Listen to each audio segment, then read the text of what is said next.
Alright, so we're going to be getting back into some Farming Simulator.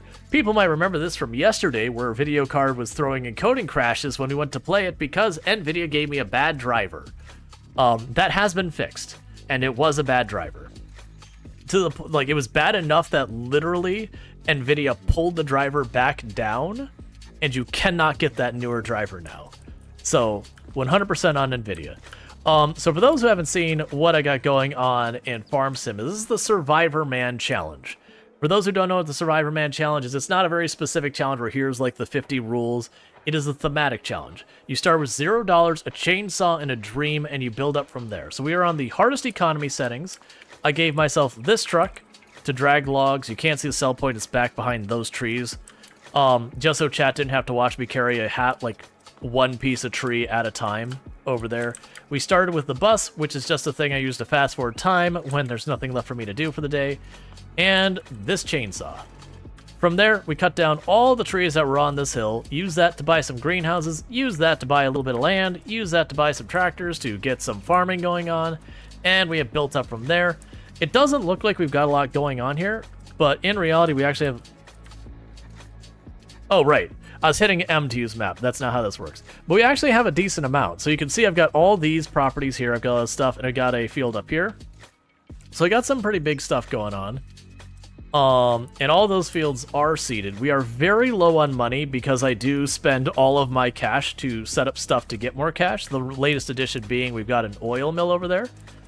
Let's see. Do you use the game-ready drivers? If so, might be worth using the studio drivers. Less updates, higher average stability. I should probably look into that, because I am using the game-ready drivers. Because I have had problems in the past with other drivers not being ready for stuff. I'm trying to remember. Okay, April. What was April? April was planting stuff month. April was the sorghum planting? Yes. Okay, so the things I got going on that I need to do. You prefer sticking to studio drivers? I'll probably need to do that. I didn't look at that. But yeah, I know I'm using the game ready drivers. I probably should switch to studio.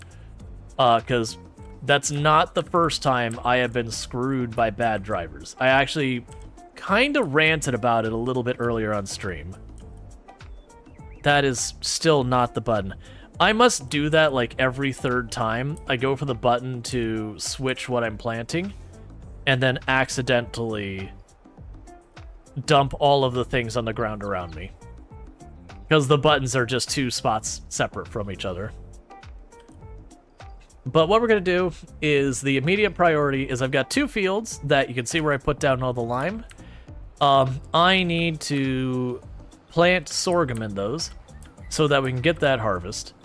In the meantime, I need to take the time to rotate the goods at my mills so that they don't fill up and then stop producing.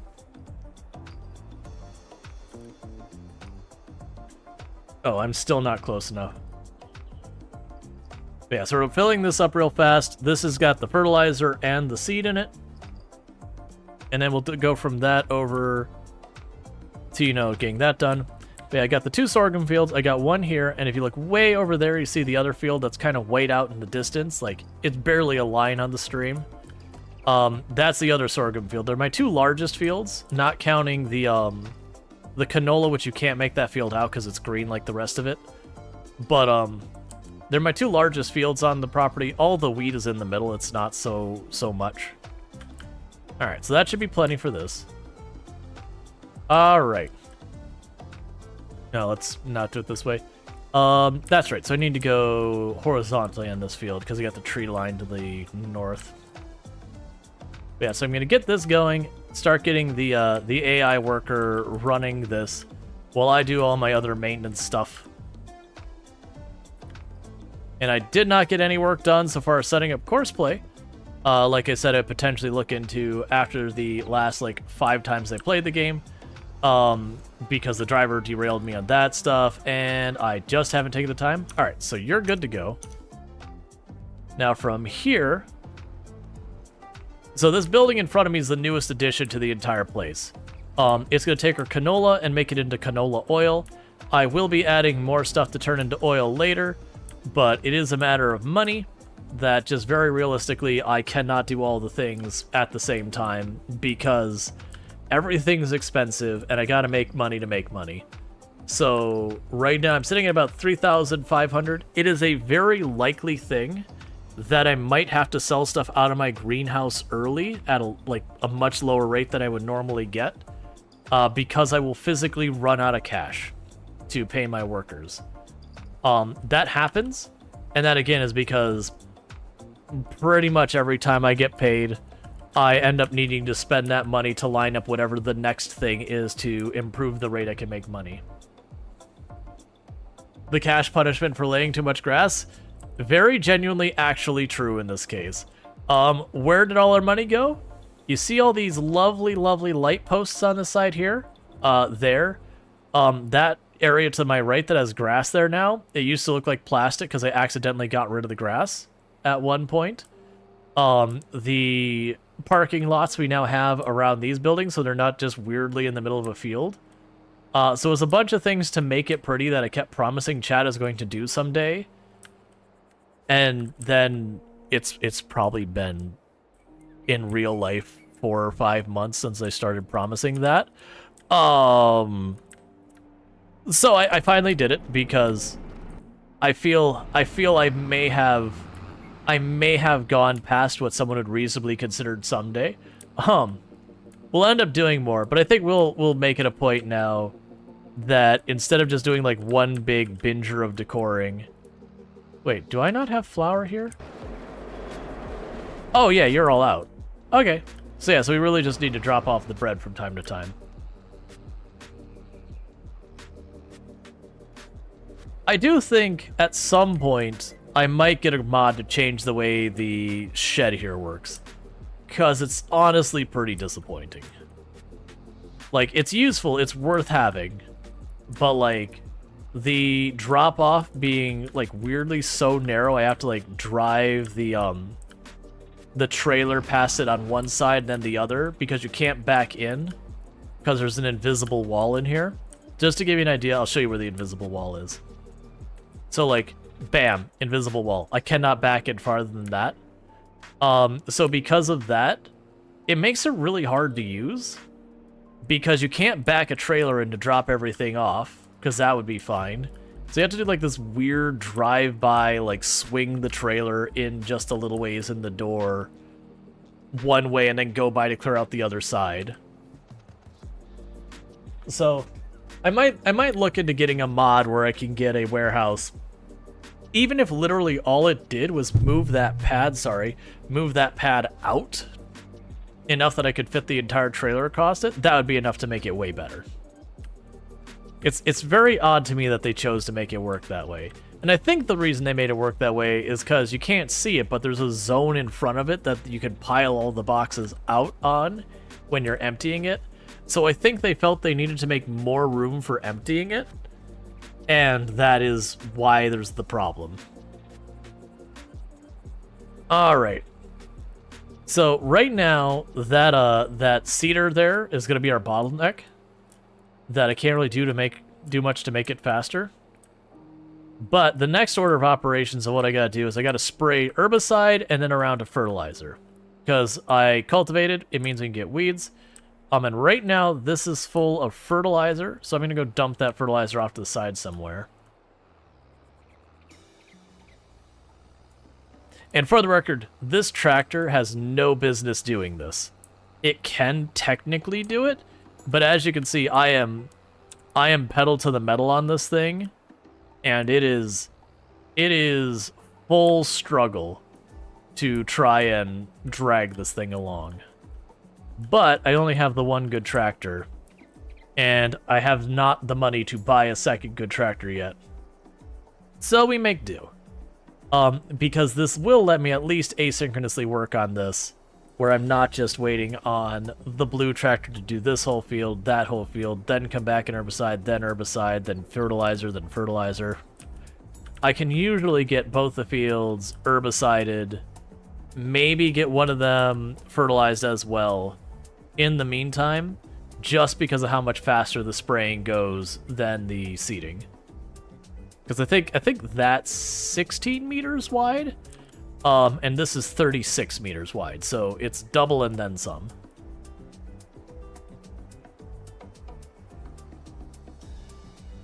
Hey, Soul Adams, how's it going? I do know you do like some farm sim. We played, I mean, technically we tried to play yesterday, but video card drivers okey doked us. But the day before we also played. We got our oil mill finally. There's no canola in it, but the canola is already growing. That's that big field over there. You can't really make it out. It's like slightly yellower than what I got here. When it grows a little bit more, it'll stand out. You were in our city yesterday? Yeah, that happens. Did you happen to save that other settlement? That is what Preston was sending you there for, right?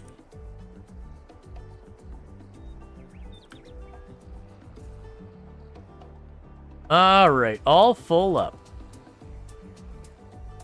And now we really get to watch this thing struggle, because now it's full. So if it ever seems like I'm having problems turning, where it's like the tractor just kind of jackknifes a little bit, and we're not really actually turning the way the tractor's facing, that is what's happening, is literally the weight pushing on the trailer hitch on the back is so much it's lifting my front wheels, and you know, that's what steers. So yeah, this is gonna be a wee bit of a struggle. That's also the reason why I'm going to the top of the hill to go down. Yeah, because you got over the tiredness of the 9-hour train ride, and now you are slightly manic. Yeah. All right.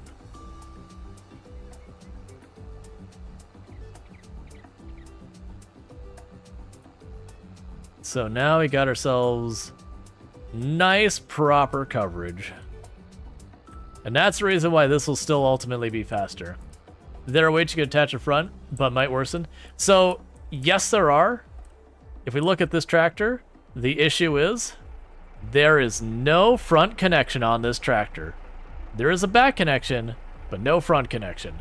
This is a very cheap tractor for getting 100 horsepower. But that does come with a lot of negatives. So it's a super cheap tractor to get 100 horsepower, but it has no front connection. It also has a top speed of 15 as opposed to like 20, like mid 20s, lower 30s or whatever that you get for other comparable tractors so far as the horsepower and all that. So it is a tractor that's only good for horsepower and being cheap. It's pretty much bad in every other way.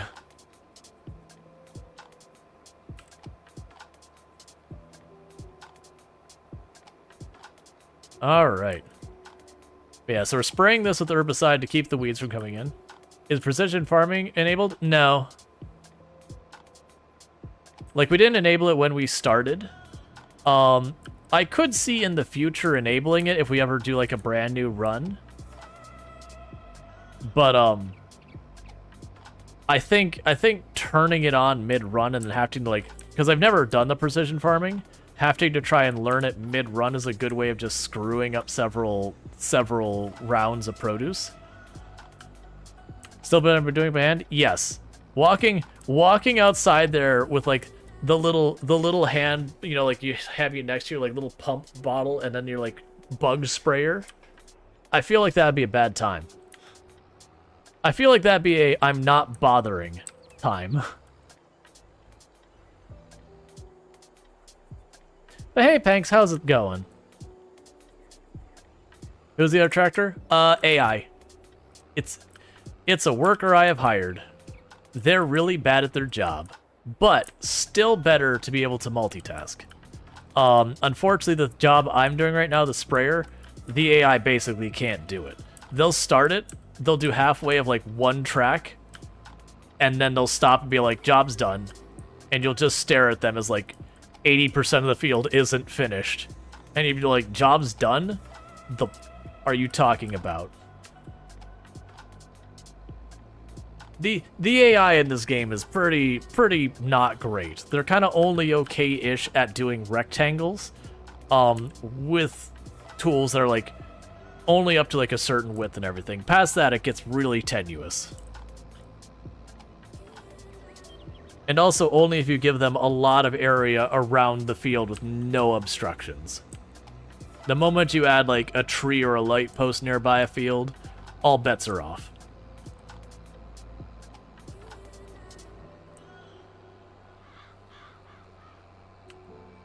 That's why people like to use courseplay? Yep, that's exactly why you do courseplay. The big thing you do with courseplay is you can record yourself. Like, I could do this field, go through the entire process, and tell the AI, hey, AI, do the thing exactly as I just did it. And then the AI will do it. Which is, like, the big draw of courseplay. It's just, they don't fail badly at task. Yeah, so AI workers is not the top priority, is what you're saying? Correct.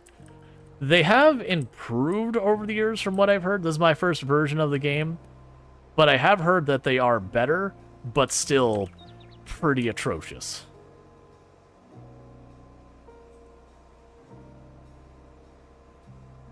I am super excited for Coral Island tomorrow. So where normally I said we'll figure out what we're playing tomorrow, tomorrow we're playing Coral Island. Just in case you're wondering, tomorrow we're playing Coral Island. Just so you know, tomorrow we're playing Coral Island. They have the big, like one of the big updates is hitting beta branch. I'm gonna snag it, and we're gonna play it. You can now romance the merfolk. They have underwater farming is going to be a thing, which is not going to be just literally like the same farming on the surface but underwater, because also, like, how would you water crops underwater? You know, the real questions in life. But they're using kind of a weird thing to get your seeds. So like normally in those games, you just go to the seed merchant and say, I would like lettuce seeds, please. And then, you know, you plant lettuce, and you get lettuce. What they're doing is you take a bunch of the land-based seeds, and you'll be like, all right, well, I'm going to put together a carrot, a lettuce, and a tomato, and you get a paru seed or whatever. And you grow that. So there's like this weird, like, alchemy combination thing to get the seeds. At which point the assumption would be you'd pull out the crop, you'd shove it into your seed machine, and now you could just make more of that same seed, or whatever. So that'll think it'll be pretty fantastic. They also have like aquatic livestock. So a lot of the main additions are going to be the underwater stuff. They do have a lot more dialogue and cinematics they're adding, some more cutscenes. So some of the characters that were a little lacking in their own personality and stories have got a little bit extra. So I'm excited to check out one of the other romances. I'm excited to check out all that stuff. It's going to take us a little while to go. I am hoping people be down to watch a full extra playthrough. We'll see, which that would be like 5, 6, 7 streams of spending like a good chunk of the stream on it. We'll see. It really depends on how that goes. Obviously, if people aren't tuning in, I get kind of forced to not tune it, like to not play more of it. But that's the hope. We'll also probably be doing another round of Sunhaven soon. That's the one I'm on the fence for, because while I'm super excited about it, I do wonder if people will be down for a full extra playthrough of Sunhaven, just because Sunhaven is heckin' long. Let's see what chat was saying about that. You can't recall last time you manually recorded a field in courseplay. It was probably Farming Simulator 15 or 17. So much easier to have courseplay itself create a path, although not always possible depending on the field. Yeah, I do need to get courseplay, and probably not on this farm. Probably spend like half an hour to an hour of my own time and just fuss around with the farm and, you know, get a feel for how it works. Like, I've seen it, but like actually do it. Let's see. I think rather the challenge would be how to properly aerate them. To keep planting. Yeah, that'd be fair.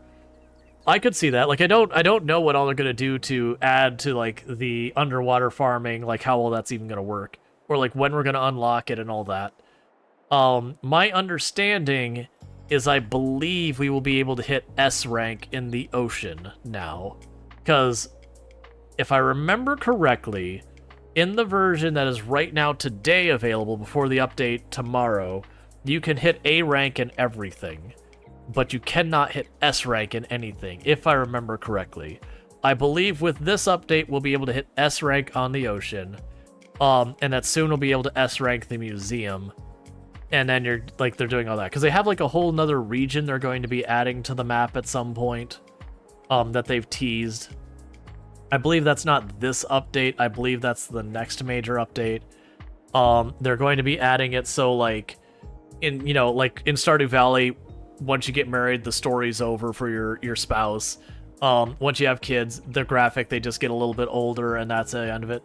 But what Coral Island is going to be doing is like literally your spouse will like continue to have more story that happens, and not just like one cinematic, but like just like how they have all the story that builds up to them get, you know, like while you're getting to know them to getting married, they're going to continue having more of that. You know, that's just really badly lined up. They're gonna have more story after you get married, so I'm curious with like a lot of them what that's going to even be. Like the one we married, and I genuinely cannot remember her name now. I don't like. There's so many romanceable characters in Coral Island that I'm blanking on some of the names of a bunch of them, honestly. Like I'll remember it's like it's the baker lady or it's the fashion lady, but I don't remember a bunch of them, their actual names. I'll remember it the moment I see him again. But more story after marriage, divorce. Hey, I mean the way a lot of the protagonists behave in the game, that'd probably be fair. That'd probably be fair.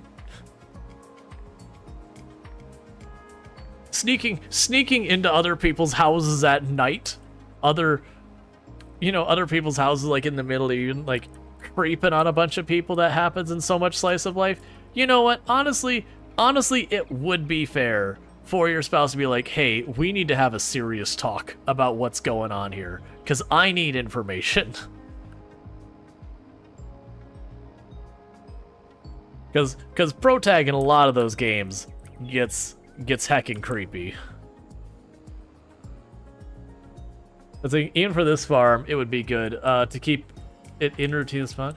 GPS mod too. Only machines with GPS module can use it. Yeah, and that's like that's the thing. I do feel like eventually in this run, I'll probably just for practicality reasons have to add course play. Like for the challenge side, sure, but the course play, it would be mostly because as this goes on farther and farther, I'm not going to want to sit here and like manually spray every field. When I get like 30, 40 fields or something like that, if we go that far, I definitely don't want to sit here and have my full-time job be just spraying the fields while I cut them loose to like cultivate and, you know, lime and do like all the other jobs. And I just am set to do nothing but fertilize and herbicide again and again. Like that would eventually get tiresome. It's kind of the same reason why, like, even though we're doing this challenge, I did allow myself to have the auto loader mod, because in the late game with the production lines, if you don't have auto loader, it ends up being forklift simulator. That's what I'm looking for. Like, it just becomes managing pallets the game. So there's definitely a thing to there, because I've already overcome the main challenge part of this run.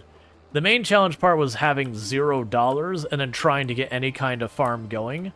Now I make a bit over 100,000 a year, like 140,000 a year, in profit. So now every year I can just buy a new piece of equipment. Like I can't go too splurgy. Like I can't go and get like the giant potato harvester or whatever. There are self-propelled ones, too, that are bigger. Yeah, no, I was showing that the last time. If we go to, it's like crop protection, you got these ones here that are like $500,000.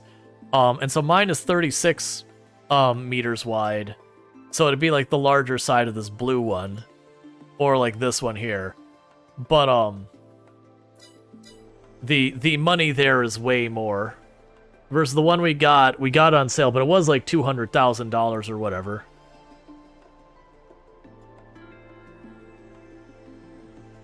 But I do think it'll be a matter of I'm going to need to yeah, I saw that coming. Yeah, so the AI worker was like, I can't go any farther.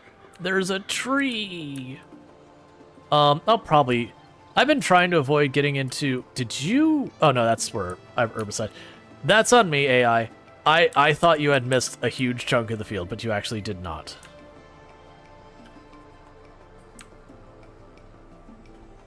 I just caught the corner, I thought, because like the last year when I did it, there was a stripe like that wide, just like through the middle of one of the fields where I didn't catch that the AI had just missed it. Okay, so let's top off the seeds, top off the fertilizer, and then we go to our other sorghum field and get that planted.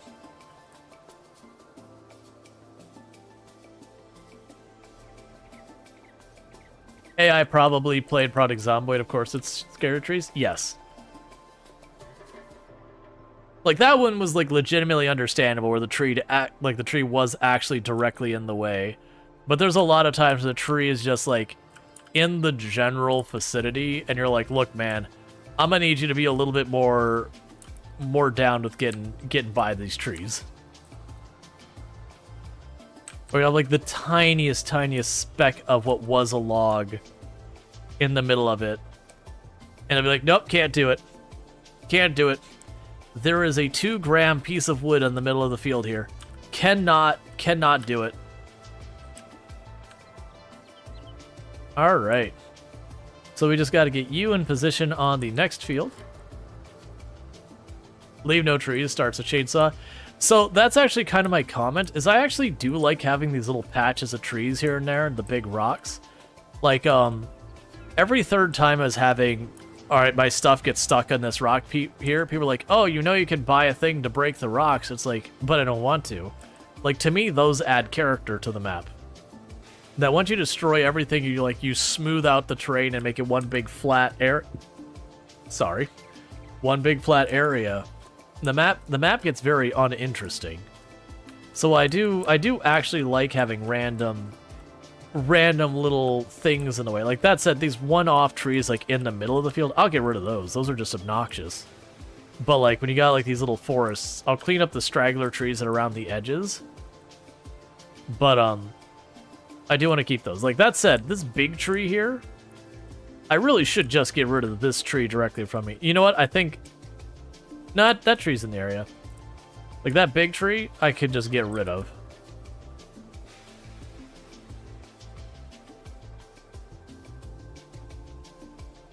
I've been mostly avoiding it because I'm trying to avoid going full lumberjack in the game again. Because, like, especially when we started this run starts where you spend the first stream or two mostly just chopping down every single tree. Alright, so we got the one last section to do here. And then we could switch over to the fertilizer, and then this field will be done.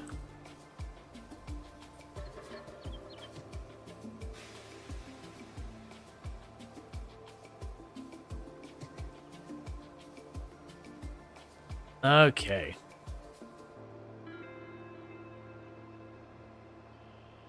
But yeah, so I'm excited for that. So what I probably will do for stream, and I will make no promises of this, because I might get into Coral Island and just be vibing with Coral Island real hard and be like, nah, we're just doing it for the whole stream. What I might do is I might do Coral Island for half the stream and I Am Future for the second half of the stream. Realistically, I expect to get through I Am Future even with the new content in probably something like 4 or 5 streams. So I figure I do that with Coral Island, at least to some degree. I Am Future gets done. And by that point, we will be good to check out Ships at Sea, because that should be off of embargo then. Either that or Galactic Air, because both those will be off embargo on the 23rd. So, if we get 4 or 5 streams out of that, that takes us past the 23rd. So then we can check that out. And that one I have no idea how much we're going to play that one. Because that's the wild card game out of all. Both those are wild cards. I remember Galactic Air looked good, but I haven't played it, I don't think. If it's the one I'm thinking of. Because there's one that was like that I played the demo for that was fun. I don't think it's the one I played the demo for. It's like you run a sci-fi hospital in like a space station or whatever.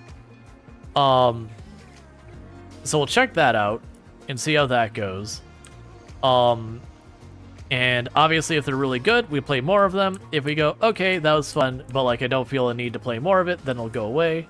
Or if it just, you know, we play a little bit and people are just like, nah, not my jam, then we'll move on. And Sunhaven is supposed to be going from being beta to being actual released soon, quote-unquote TM. I don't think we have an official date. If that happens, then I'll probably have some kind of poll I will do. Because Sunhaven is a game that did fairly well in the channel for a good while. It did start dropping off towards the end, but that's not, like, it's a long game. I cannot express, of like the Stardew Valley games, it is a long game that takes a lot of time.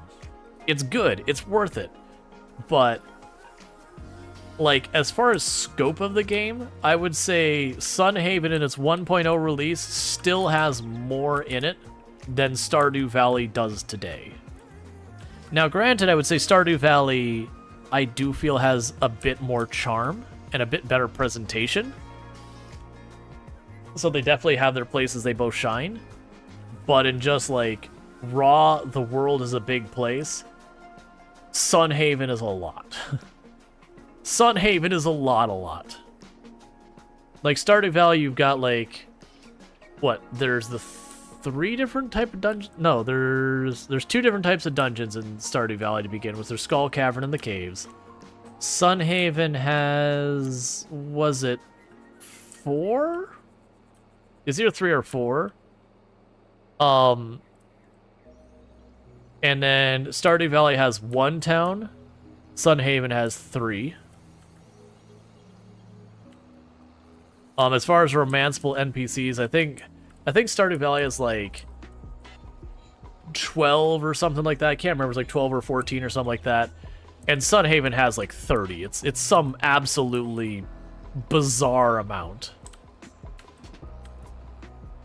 That said, of playing the game, I will say I found the stories I engaged with in Stardew Valley for romancing, I felt like got a lot better about connecting with the player. And I think that was more just like the music was on point. They did a really good job of setting up the scenes and all that. You know, and they had fun with that. Versus, I do feel like some of the cutscenes in Sunhaven, I don't know, like they still try and hit the same topics, but maybe it's just the music or whatever. It doesn't quite land as well. Like it doesn't land badly. It just, you know, it doesn't tug at your heartstrings. Like I won't spoil anything in Stardew Valley.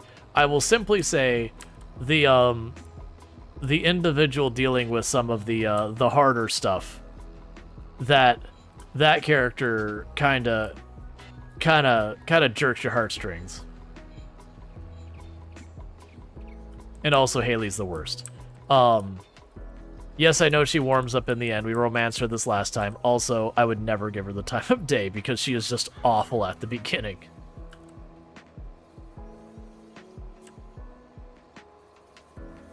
But yeah. But like, so Sunhaven is very excellent. The art style for some people will be something you got to get over. If you're gonna play it, because I still, even at this point, am not a big fan of the art style of Sunhaven.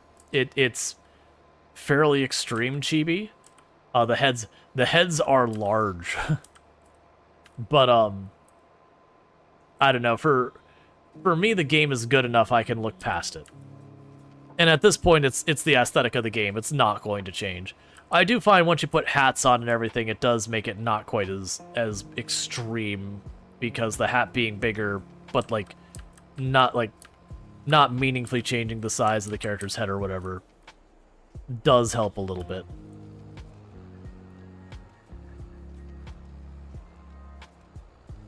Okay.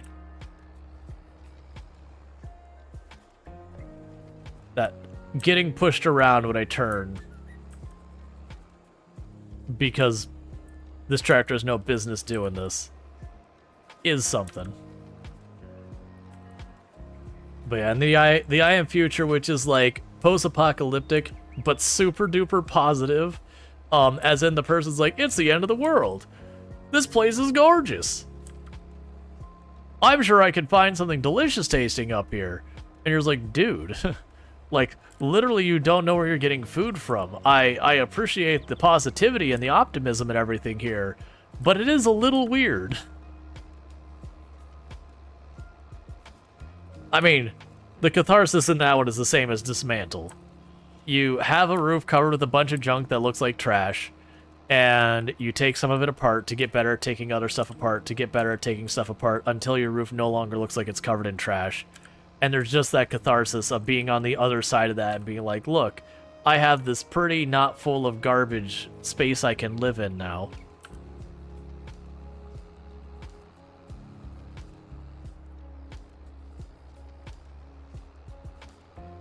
But yeah. I think for everyone tuning in who has enjoyed American Truck Simulator earlier today and likes Farming Simulator, I think Ships at Sea will probably be the big winner for there, or the biggest disappointment, because you can't be disappointed if you had no expectations, because that is supposed to be in line with American Truck Simulator and Farming Simulator and games of this, and like Snow Runner and games like that, in that it is trying to authentically simulate what it is, but the gist of it is going to be boating.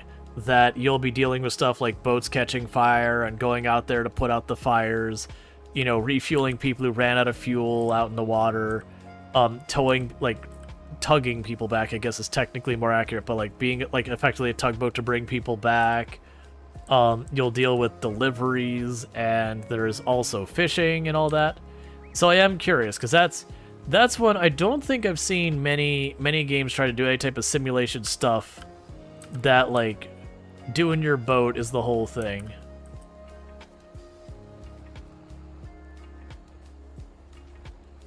So I do wonder. Now, that is one game that I'm a little worried about for a lot of people who like to play these games, that I do worry that is going to be a really maybe not motion sick friendly game. It really depends on their implementation. There has been some games where you've been at sea that you can like have settings to like massively tone down how much it throws your boat around, which is the big concern with motion sickness, is watching all the waves doing all that stuff in the distance is a lot of motion that can mess with people, and then your camera like bobbing and doing all this stuff with the waves. There is a very high chance it is going to be a not motion sickness friendly game, which I can understand is a difficult thing to deal with in that particular context, because of like the waviness of water being such a crucial aspect of it. Because, you know, like on flat water you're not going to capsize. So we'll see. That'll be one of the question marks, is that might be one of those games that there's just some games that are very difficult to get to work with motion sickness. Like games that simulate 0G in space where you can like rotate your camera and move around, those are notoriously bad for motion sickness, but are also one of those ones you understand getting around that requires you to limit a lot of the stuff in a way that might work against the concepts of the game. So it is a difficult one to bridge that gap. Versus like when you have a 2D game and they just have a parallax background that's out of control, there's no excuse for it. Does you agree that there's far too many stories people judge the characters after the final arcs only, and forgetting how the people treated you before you were the big hero in the world is more telling than after? Yeah. Well, that's in Stardew Valley, that's one of the things that like I kind of make the comment that Shane and Haley, you know, if I had preferences for either way, would be people that would never have a chance. For very different reasons. Haley is super abrasive and rude and mean at the beginning, and so we would never get to a phase 2, like, because she would be shut down at the door. because I am not going to spend my time dealing with someone who is just mean, nasty, and rude to me. Even though she does become quite the sweetheart later on, she still has some pretty mean lines even after you get married. Like, and maybe they're meant to be playful, but they still are like, all right, that's kind of a jerk thing to say. But, you know, generally she's a sweetheart who seems thoughtful and everything on the other side of it all. But the point being is, like, you were mean, nasty, and rude to me for no reason the entire beginning of this. No, I'm, like, it's not that you shouldn't forgive people. You should. But at the same time, I'm not going to go out of my way to spend any time around this person if this is the way they treat me. Like, I got a little bit of self-worth that I want to get my miles out of. And then Shane is self-destructive in a, this person is not ready for romance. You do not want to be the only reason they piece their life together, because if things don't work out between the two of you, you have absolutely ruined that person, because you're going to put them right back in that dark place. Not to say at the end of the game when, like, they're on a positive path, that wouldn't be a possibility, but to me it's almost like alluded to that you're kind of romancing them well before they've reached that point.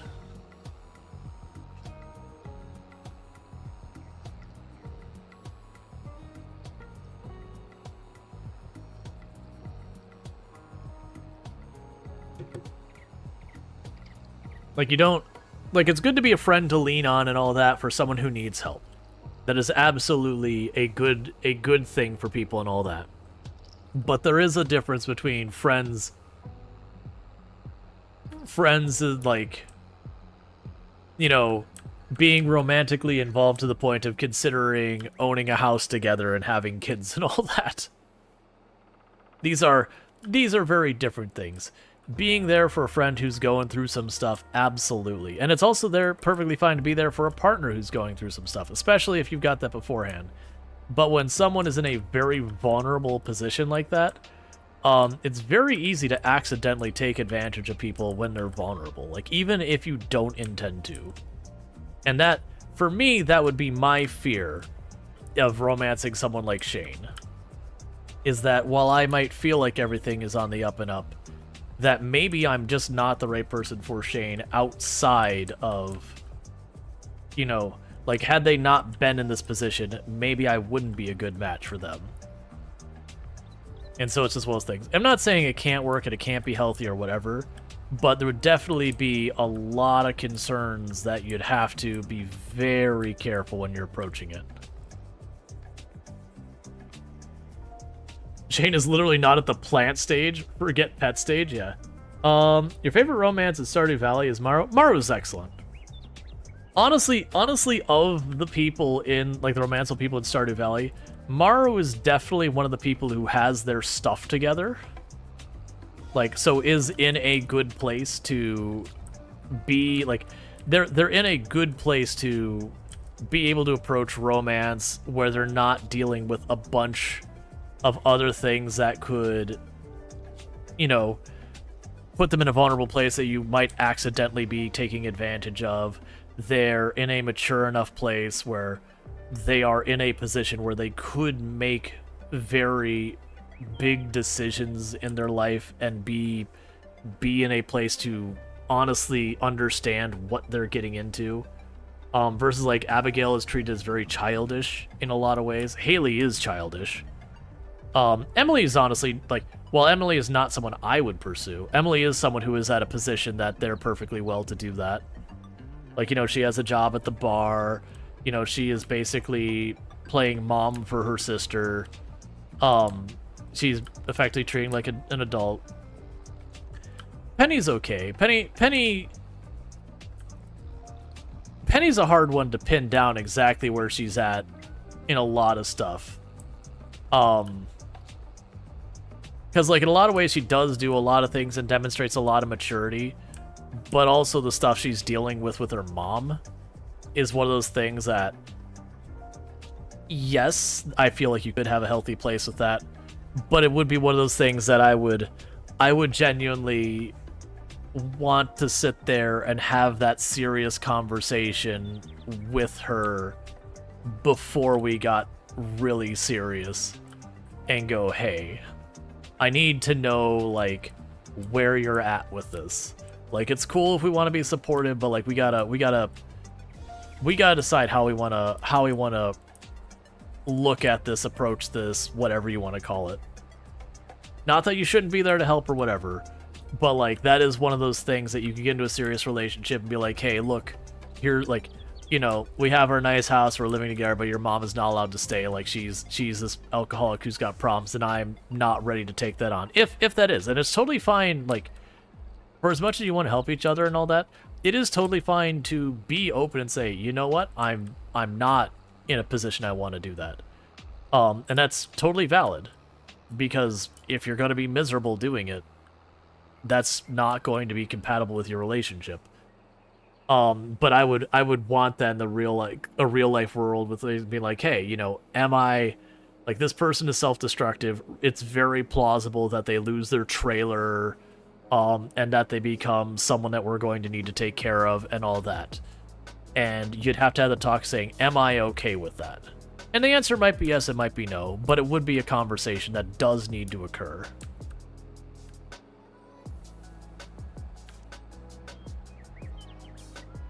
So like that's what I feel like would be a big conversation.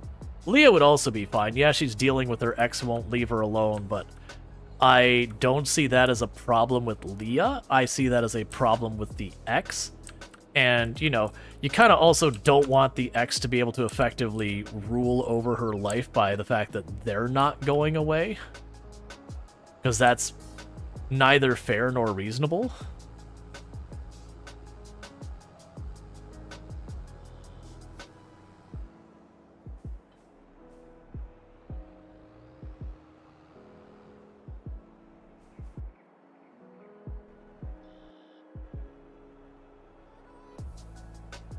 Alright, so let's get this little tractor out of the way so we can actually pull this thing with the tractor is capable of doing it correctly.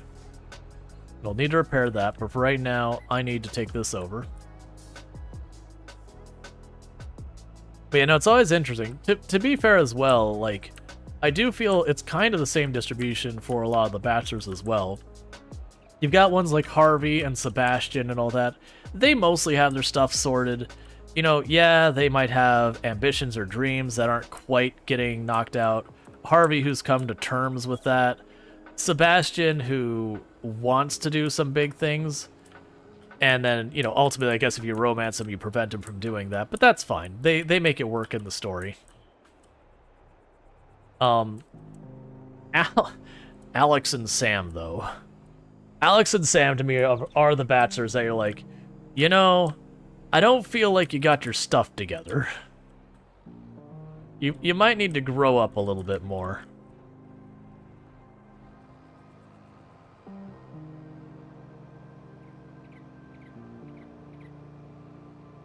And, Elliot's fine. Let's see, with Mara at first glance, you really liked the nerdy tomboy look.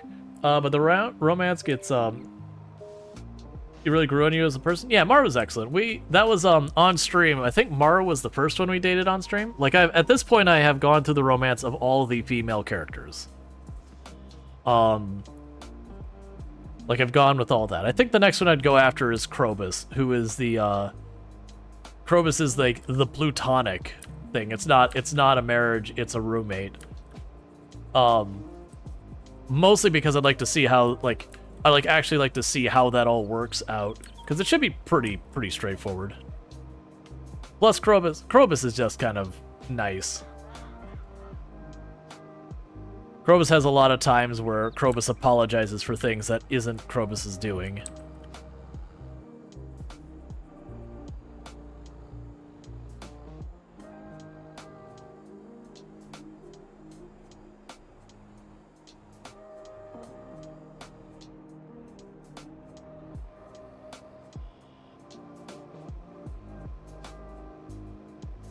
You know, it's interesting. I am curious because I haven't gotten to know in Coral Island. Like, I've gone through and got like a lot of the relationship with a bunch of the random characters. And I've gotten to know a decent number of them. I've not gotten a bunch of the characters that we've gone through and learned all about them, though. So I do feel like one thing that is a little bit of a miss in Coral Island as opposed to Stardew Valley is I do feel like, from my experience so far, I haven't noticed as dramatic the stuff that they deal with as Stardew Valley. Where you look at Stardew Valley, you can kind of go to the characters and go depression, anxiety, perhaps like, you know, daddy issues, you know, like addiction, like these kind of things. Like you can go through them and be like, these are major themes that these characters are dealing with. So like they're very big things. I didn't get that same feeling from the Coral Island characters. Now, granted, that in again is I haven't gotten to the point where we've romanced them.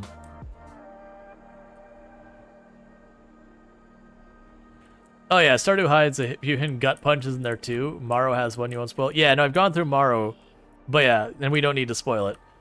Because especially like right now where a bunch of people are getting into Stardew for the first time, or like there's someone who touched the game but really didn't get through it before, but now with the new hype are actually going through it.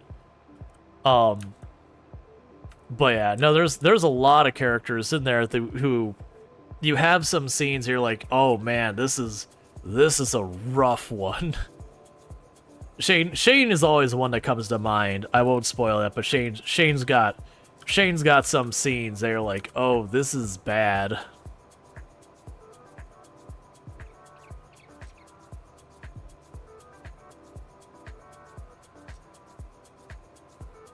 So, like, Stardew Valley actually does hit on, like, low-key hits on some serious topics. So it's like, as well as things that, like, 90% of the game is kind of cutesy, kind of fun, kind of slapsticky at times. And then they're like, by the way, depression. Let's go.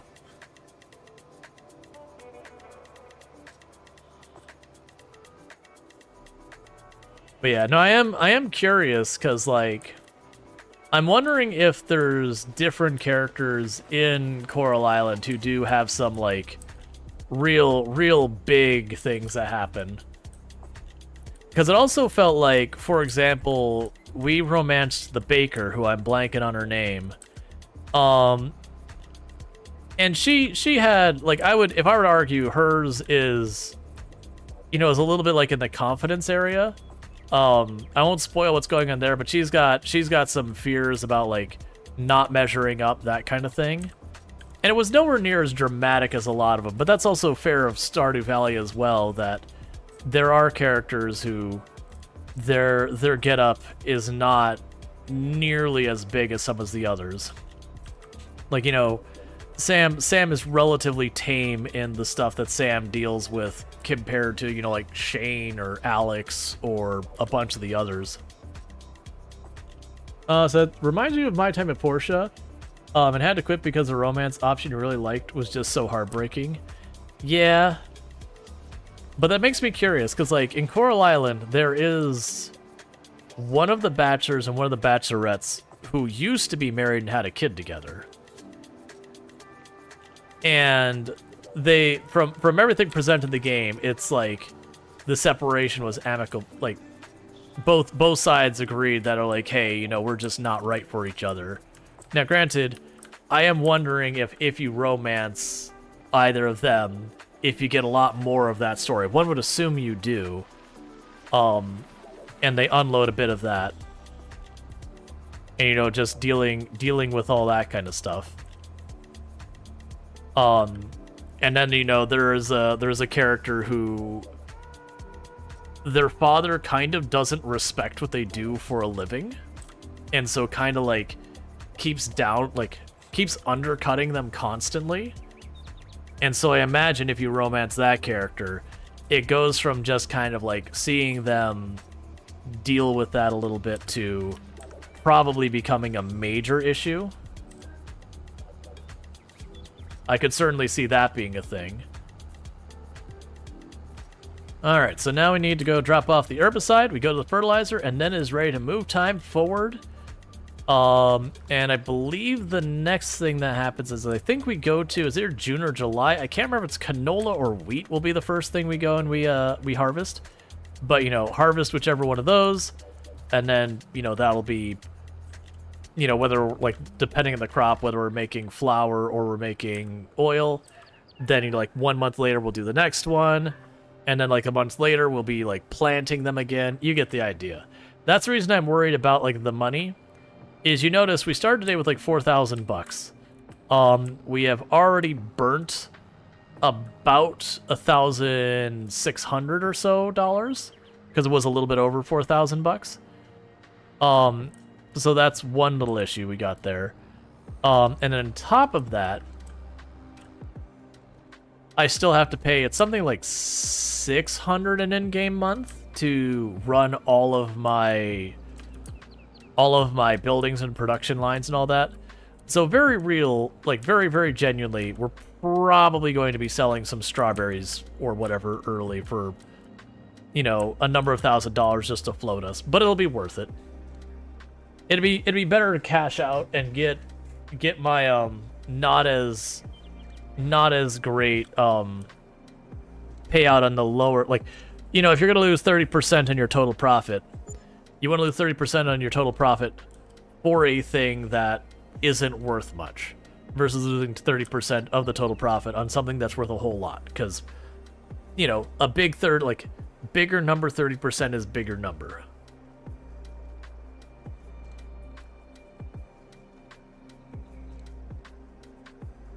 But what that does mean is ultimately when we get to the other side of all that, instead of making our 140 or whatever $1,000, I actually have no idea because this will be our first time doing the canola, so we got to consider the fact that that's going to be added to the pool. Now, granted, I suspect that one field of canola is probably only going to run the oil plant for 3, maybe 4 months, and that might be overestimating. So we'll definitely want to get more. I have talked about one of the things we'll probably do is pretty quickly on, we'll go and get ourselves set up with another field to put down sunflowers at some point. But that's going to be another equipment investment. And that's how I'm kind of approaching it is, of the stuff I have now, what is the cheapest thing that I can expand the different types of productions I'm going into? So for like, with the going from these crops to canola, I didn't need any additional equipment to get the canola. Then we set up the production line for the $80,000 to get oil. And then after that, I could take that, and for like another $100,000 or so, I could go into sunflowers for oil as well. And that should be good.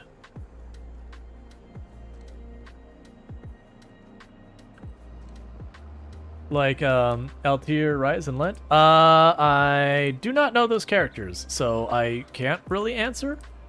But yeah. But it should be interesting.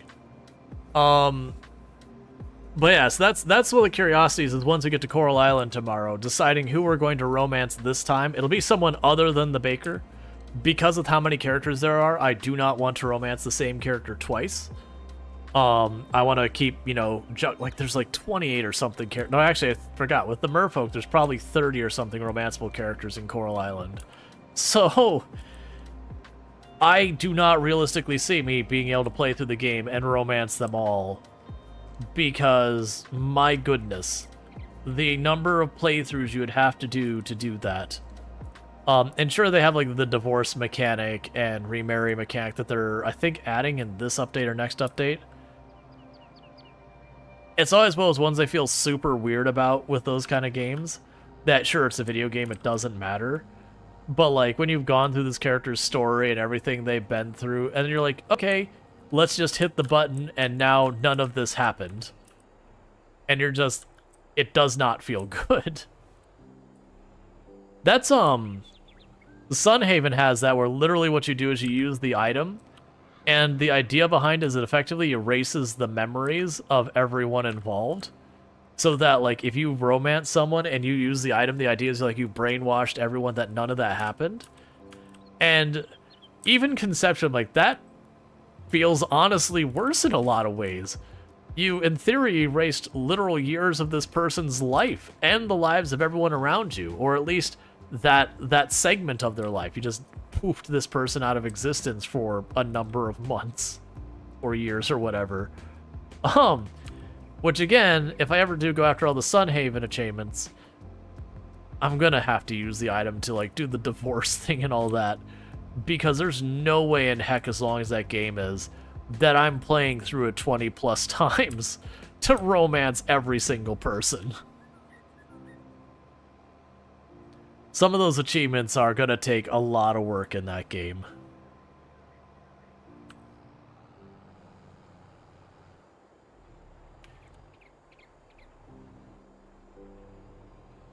Alright.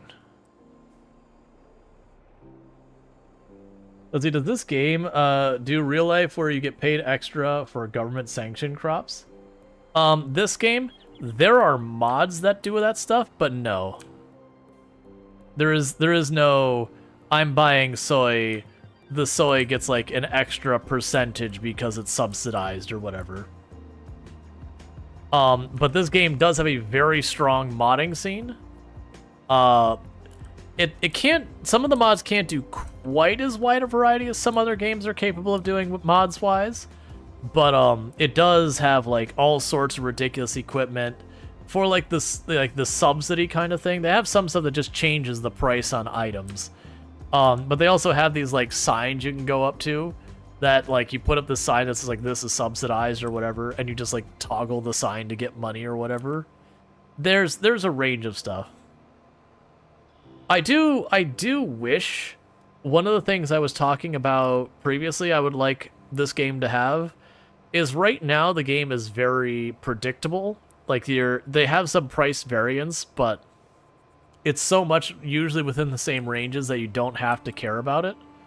Like it's a mechanic that exists, but you're not going to do anything with.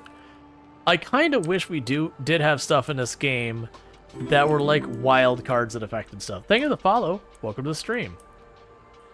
But I do wish there was some stuff that would be like some wild cards in the game, like, okay, would I like the FFA Creed? I have no idea what that is. So I can't answer in an informed way because I don't know what I'm agreeing to. But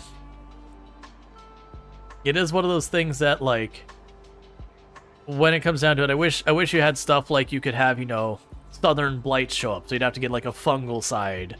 That the way I think I'd work it to make it so people wouldn't get upset by it is, first you could turn it off, like just all that stuff. Let's see, it says, believe in the future of agriculture, the faith born not in woods but deeds. That is way too much text going by too fast for me to read it. When you put the giant paragraphs like that, it literally shoves it off the screen before I have a chance to read it. So yeah, generally you don't want a wall of text.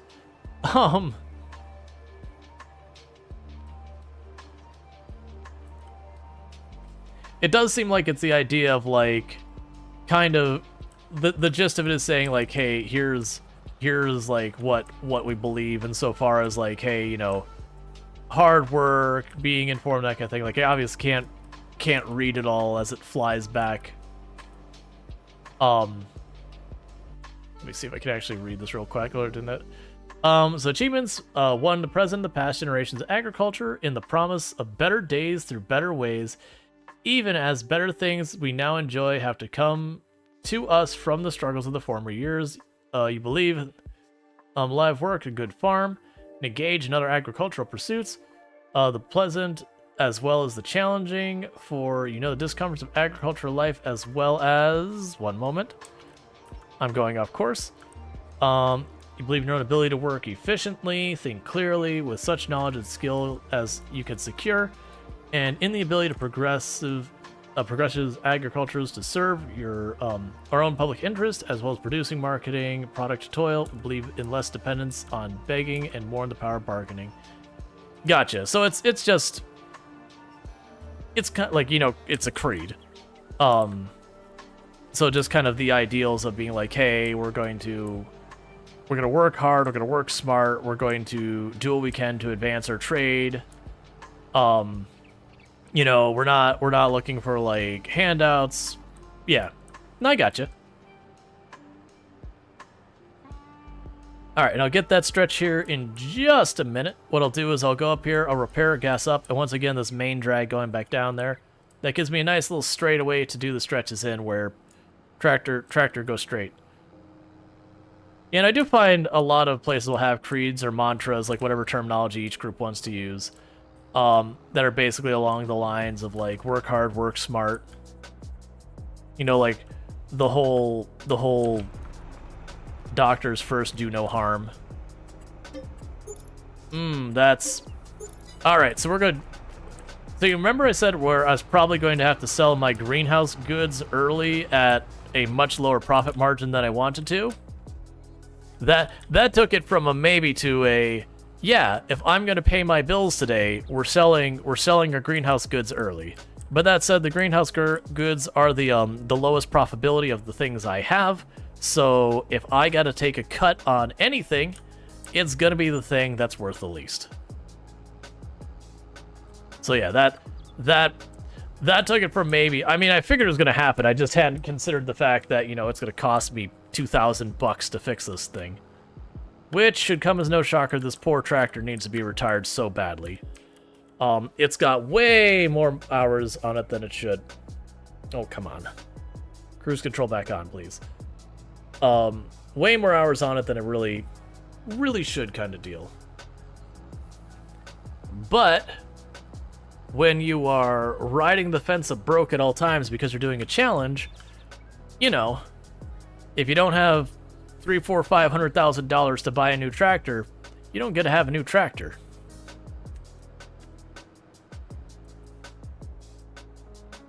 This will actually work out because I also need to take my little 100 horsepower tractor up there to get repaired and gassed up and all that. And I need to empty out the greenhouse. I'm not going to be picky about what other greenhouse. We're not going to try and min-max that because, frankly, I don't want to do the math. So we're just going to load it up and just take it over there, get ourselves a couple $1,000. Because I really should only need a couple $1,000 to ride through doing my harvest of the wheat and the canola and then reseeding them. Because I have plenty of seeds and fertilizer and herbicide and all that on hand. We're already good there. So it'll be paying the workers. That is going to be where the money ends up needing to go. Alright. This poor little tractor also needs to be retired. Partly because it's only 100 horsepower and, like, it's only good for a back connection. And it's got a low top speed and everything.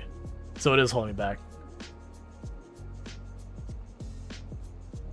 Would it be worth investing in a planter and sunflower harvester? Eventually. I think more realistically, in the short to mid-term, we're probably looking at getting a bit more land for another canola field to keep our canola oil production up. Because our oil mill is probably only going to be running 2-3 months out of the year, which means the rest of the year it's costing us money and making us nothing. So it would be better to get more oil going now. And then getting the header, getting the planter and the harvester, we're probably talking in the area combined of like $300,000-$400,000. So that's probably going to take a little bit. But the good news is once I get the planter, that planter will be capable of doing a bunch of stuff for us. So it is on the short list. I think, though, before that, it might be we're saving up and getting ourselves a second tractor. Like, a second tractor that's a bit stronger than this poor little one we've been keeping with us since the very beginning. Didn't check yet, but sunflowers yield more oil? I think they do. I think you are correct. I want to say canola is actually not particularly lucrative, the canola oil in the game. Like, it's okay. Like, it's not bad. But it's not one of those ones that you're like, oh yeah, just look at the money roll in. Alright, so you're basically full up. Yes, I'm not going to get a full trailer out of this. Alright. Yeah, that's same you said. You can use canola. That's true. I need to go and get a couple beehives. To get like the big beehives, I think it's like 24,000 per beehive. Which would be worthwhile. Put down a couple of beehives along the sides, just again to have more variety of crop. I need to get a couple more things that I can sell sometime other than December and January.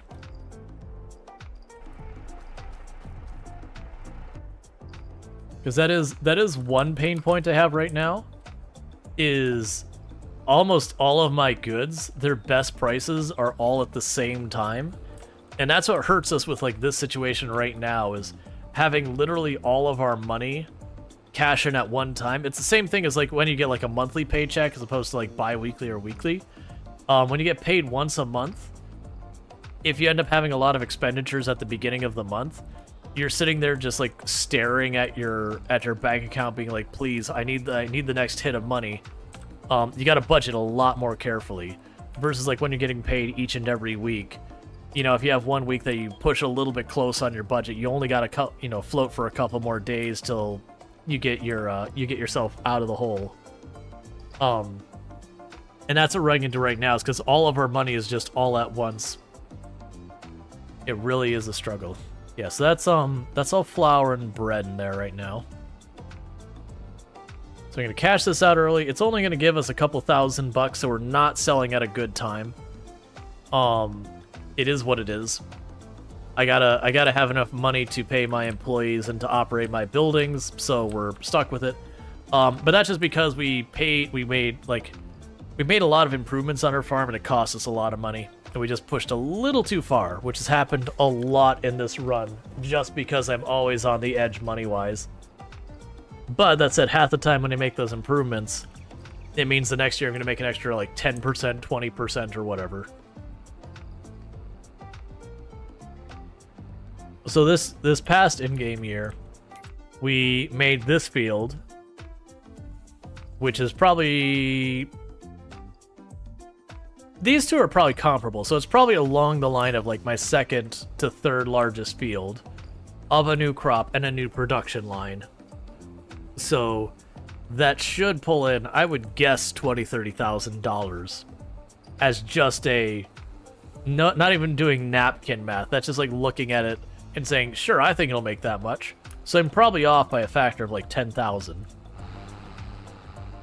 But still, the point being, it was worth the extra expenditure to get that money as a possibility.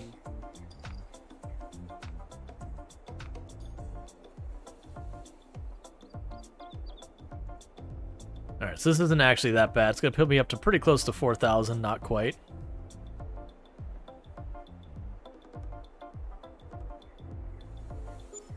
Yeah, so $3,600. That'll probably be enough to float us until payday. And then we'll get our like 120, 130, whatever, $1,000. Well, plus whatever the canola gets. I keep forgetting I have no idea the amount of money I'm going to get from that.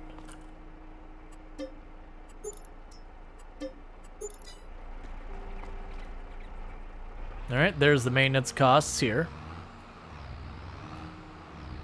Alright, you have a good work meeting. Thank you for hanging out. Thank you for the lurk. And then we gotta gas up. That's not the right button.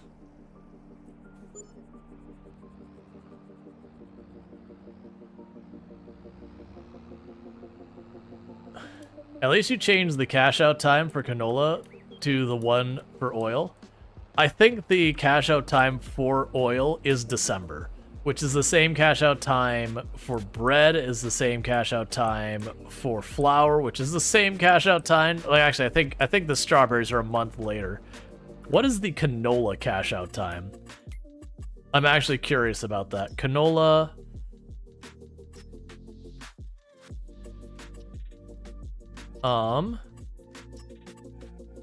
Yeah, it's also December and January. The oil is worth the most the same time the canola is worth the most.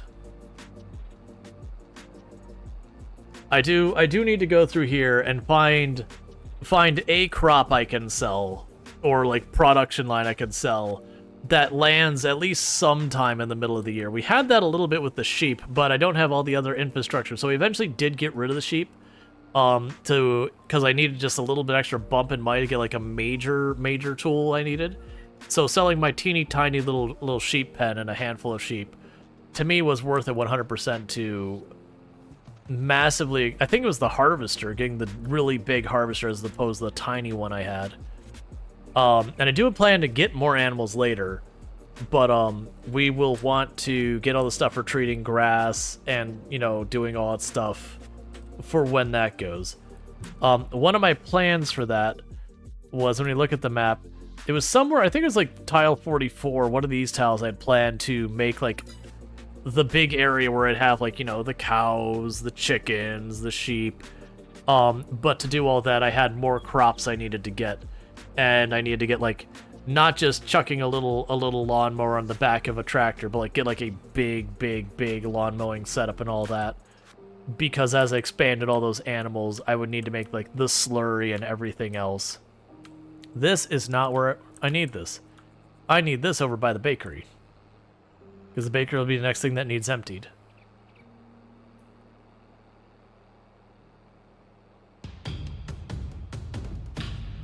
Hey, Hippo! Thank you so much for the raid. I really do appreciate that. Let me snoo those ads. There we go. But let me welcome in. It's good having you here, and thank you so much for that raid. What were we playing tonight, and how did it go? I do hope you had yourself a good stream, and welcome in, raiders. For those who don't know Hippo, if I can get a shout out with Hippo, Hippo is an absolutely fantastic content creator on the platform. Plays a whole bunch of fun games over there, and also does here and there, does like, I'm gonna call them spoopy videos, because they're like designed to be supposedly scary, but they're also like quite often super predictable and all that, which makes them like really fun for doing that. So I play the videos, yeah, scary in quotes, yeah, so it's almost like, you'll never believe what happened next. Did you see that? That kind of stuff. But yeah, so definitely someone to recommend. Check them out. Let me make sure that you get a shout out. So shout out Hippo. Yeah, so someone I definitely recommend. I go over there and lurk a decent amount, but playing some V Rising tonight. We actually were talking about V Rising earlier. That a lot of people are excited because of that its 1.0 release. Let's pop back in here because I think we're done with everything. We planted our seeds and fertilized and herbicided. What is the next thing I need to do? So we got our sorghum planted. So the next thing we do is we're harvesting the wheat and the canola on the same day. Okay. Very spooky. But yeah, so definitely good times over. Definitely a creator I would recommend checking out. But for everyone popping in here, I am Rual Storge. We play a variety of games here on Twitch. I play, well, actually, I'll first say the thing I'm most known for is I used to hold the world record for the highest kill count run ever streamed in Project Zomboid at 135,121 zombies killed on one character in one life with no mods to change itemization or vehicles. That said, that record has been beaten, but I did hold the record for a good while. That said, I do play a variety of games, so I play like lots of RimWorld, I play a lot of simulation games, settlement builders, city builders, Tycoon, a pretty wide range of games. Doing some simulation day. We did some American Truck Simulator on their new Nebraska DLC earlier today, and we are doing some chill farming now. I don't know why I'm worried about a bunch of stuff. I have nothing I need to do other than pick up this bread and drop it in my warehouse today. And then the next in-game day, I harvest everything. Not literally everything, but almost literally everything. Everything but my canola. No, that's not true. I'm harvesting my canola. Everything but my sorghum.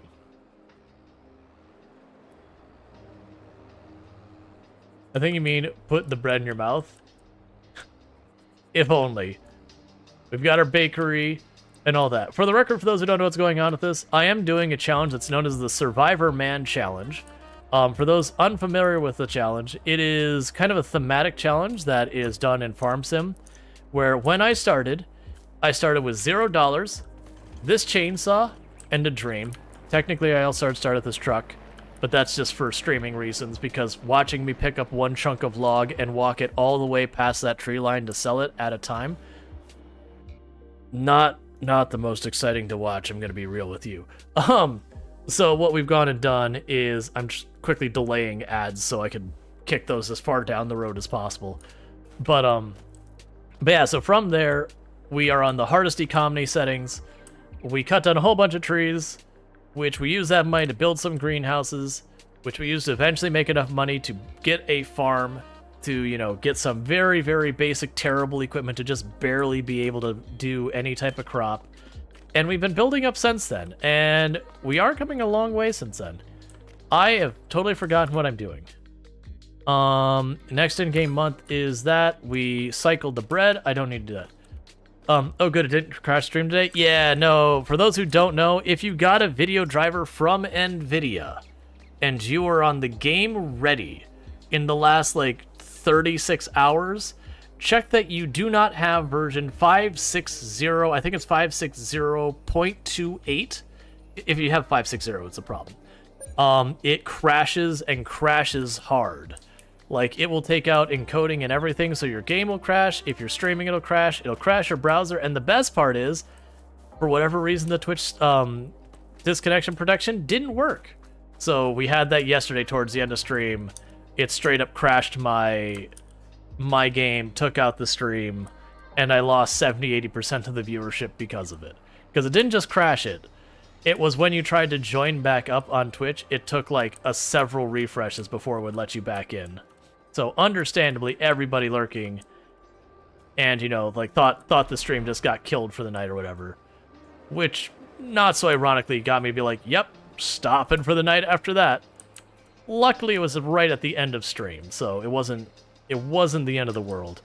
But yeah, so if you have that, uninstall that graphics driver and grab the latest from their website. They did pull down the bad driver and put up, you know, just put back on the previous one. But it only has we believe if you're on the game ready branch or whatever it is. All right, so it is harvest day on a bunch of my fields. Yeah, you had to eat a pearl onion in front of 90 people instead of 95 because your stream crashed. Yeah, that's always a bad time. Are we not in the month that this is ready? Because it should be that this field is ready to harvest, and then it should be my wheat is ready to harvest. No, you're still marked as growing. Oh, I'm still a month too early. Don't mind me. Just ADHD things. Okay. So we're going to move forward another month. You take your current driver version, you're at 551.6. Yeah, you're good. Yep, that's good. It's only if you're at 560 point whatever that they had a bad driver. You'll revert that the latest will be like 558 point something or other. And that one, as far as I'm aware of, is fine. That's what we're running right now here. Okay, we're probably going to have to sell even more of my greenhouse goods to keep me afloat. I did push my finances to the limit, and so that's what we're dealing with. But now it is harvest day. Okay. But yeah, so if you like a whole variety of things. Alright, thank you so much for the raid, Farmer Kyle. I really do appreciate that. I do hope you had yourself a good stream. And I'm going to guess by context of the name, were you playing Farming Simulator 22 today? If not, what were you playing? But welcome in, Raiders. Alright, so let's get all this set up. Okay. So I will need to drop you off. Unfold this thing. But welcome in, Raiders. I do hope you had yourself a good stream and a lot of good stuff. And we will get all this put together.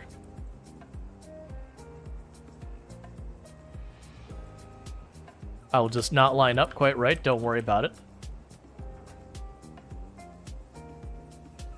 All right. So let's double check before I start hacking this field down, because the canola should be ready for us to harvest and put into our oil mill here. That looks ready to harvest to me. Now this field Yep, ready to harvest. This is the first time harvesting this field. This is our brand new field. It is also a field I took a lot of creative liberties to that I expect to not work great. But I wanted something that wasn't a rectangle, so here we are. Alright, so we got the AI driver on that. I'm going to quickly take 2 seconds and I'm going to grab what we can out of the greenhouse and sell it because I only have $1,300 to my name. And we're probably going to spend more than that today just keeping our workers running the harvester. So that's a problem. Something about workers wanting to be paid or some nonsense. I really don't understand it. I also need to figure out why this one field lately, that one stripe multiple years in a row, even though I've gone over that, is not getting done. I'm probably just going to need to go over it with the plow and just see what it does. Not that it's big enough to matter, but I would like to get my full harvest out of that. Yeah, so I've got the canola to do. After the canola, I've got these 4 little wheat fields over here. And that's what we're harvesting this in-game day. I don't believe we plant them again. So we plant the canola again tomorrow, and then the wheat the day after. We are going to be struggling financially. Because I do not have enough money to pay for a lot of this. Alright, come on. There's going to be 2 more containers going to spit out of this real fast. Because pretty soon that's going to fill up. And then when that fills up, I need to get the trailer in position to grab the canola. This poor little tractor needs to be put out of its misery. It's not adequate for my needs anymore. But yeah, so we're doing this challenge run. We're basically started with no money at the beginning, a chainsaw and a dream. On top of that, I'm not allowed to take any loans or leases.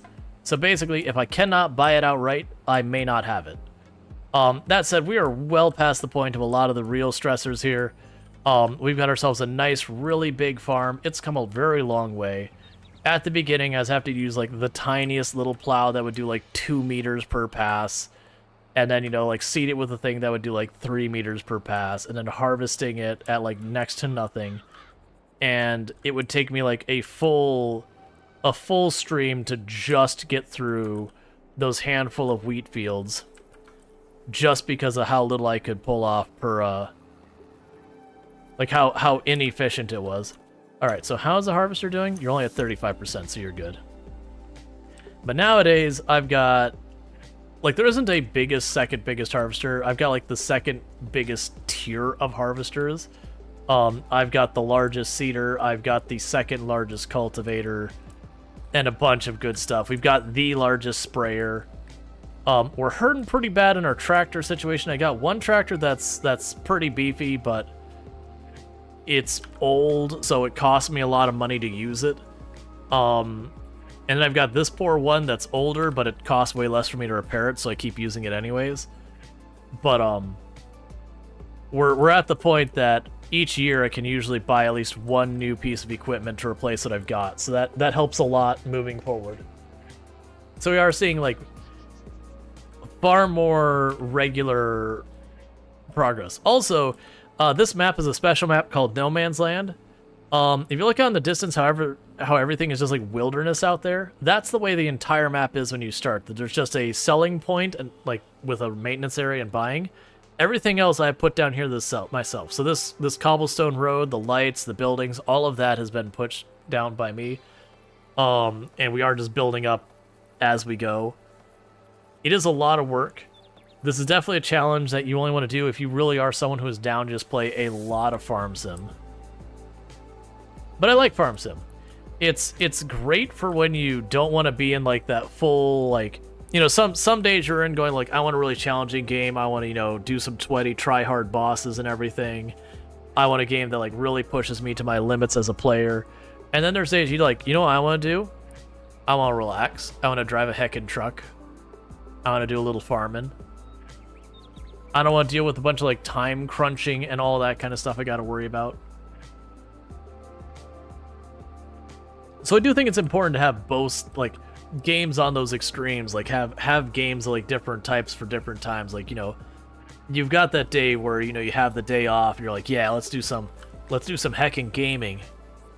And you could do like whatever challenging stuff you want to do. And then you have those days that you get done with a day of work, your brain's all frazzled, you're fatigued, but you're not able, like, you're not in a position that you can quite get to sleep or whatever. So, you know, you're not ready for bed, but you really are just not in a place where you want to. I don't know why I drove past the sell point, but you're not in a place that you want to, like, really be putting a lot into it. You just kind of want to veg in your games. It's good to have games for those different mindsets. Because I can tell you, when you're in that veg mood and you break out something like PlayerUnknown Battlegrounds or Escape from Tarkov or whatever, you're asking for a bad time. Usually you'll just get frustrated and not have a good evening. Alright, so we got a couple $1,000 more. That should float us to get this harvest through. Because the good news is, while I'm struggling to keep things moving forward because I need to pay my people and I'm on like the very edge of running out of money, once we get through with this harvest, it's going to make us at least like 120,000 or more. That's profit, not revenue. So we should be good. It's just I overspent with the improvements on this last year, which is happening like every third year. Okay, so it's warning me that we're getting close to full. Here, we're going to turn your engine off. I want the blue tractor. One thing I need to do as well is this this trailer I've been using to hold the crops as we're harvesting. I need to get a bigger one. I've been holding off on that because one of the big investments I'd like to make soon is to get like a semi. So get like a big truck. And then get, you know, the really big trailer for the truck, the really big trailer for water, the really big trailer for pallets. Like, really just go for it all. Oh, you're going to be facing the wrong way. I'm going to have to move you to the trailer, aren't I? That's fine. I don't think you're going to get to the other side before you run out. Yeah, you're basically out of space. So we'll let this fill up real fast. Then we'll have it empty out into our trailer there. We'll drop it off in our oil mill. Then, you know, get it back. Well, I mean, we'll get it back to work while we're driving stuff over to the oil mill. And all that. Yeah, so you can see where the AI isn't really sure what to do with this field that I made it all, like, irregular shaped. Alright. Which is something I figure is going to happen. I don't have Courseplay, which is a mod turned on. Like, I'm sorry, I don't even have it installed. I've never used it before. But I do foresee in the future some point getting Courseplay involved. Just because my farm is getting to the point I'm going to need the AI to do some of the tasks it's bad at.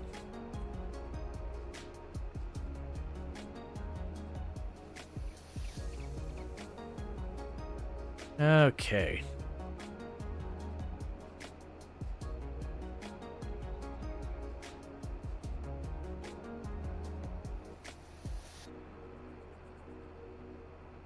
So again, all of our canola set aside. But yeah, if we get the really big semi-trailer, one, that gives me a dedicated vehicle to deal with this. So what I would be able to do is have the semi that I would drive to like pick up all the stuff. I could take the cultivator, attach it to the blue tractor, and have it the fields getting cultivated as we go. So that again, we're working asynchronously. Because that'll help a lot.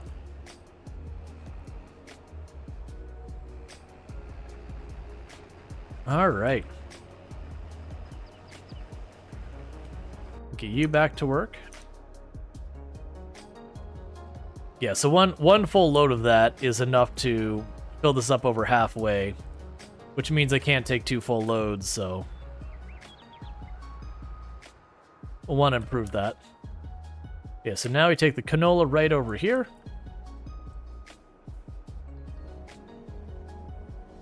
And with that,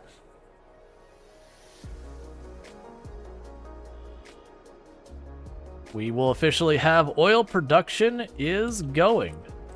So we walk up to the building. No active production lines. Oh, did I not turn them on? That's fine. This is the first time I use it, so I'm gonna say activate, activate, activate. Even though we're not using the other production lines right now, it doesn't matter. Oh, I see. If I have the production lines off on them, I'm not using them. I literally am paying for no reason. Well, I'll turn those off. Yeah, so we're now officially making canola oil, so that'll be good news. And then meanwhile, let's get you back.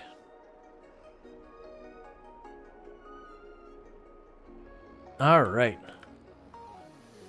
And so one of the things we'll be able to do is, because we have all these fields going, I will have this tractor take over the trailer for the canola and the wheat when we get down to the wheat and all that.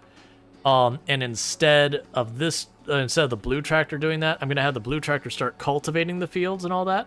Because every little bit of that process I can get done this in-game day before the next in-game day is another process I don't have to be trying to slam all into one day. So let's get the trailer back into position over here at the bakery, so it's ready to pick up the bread.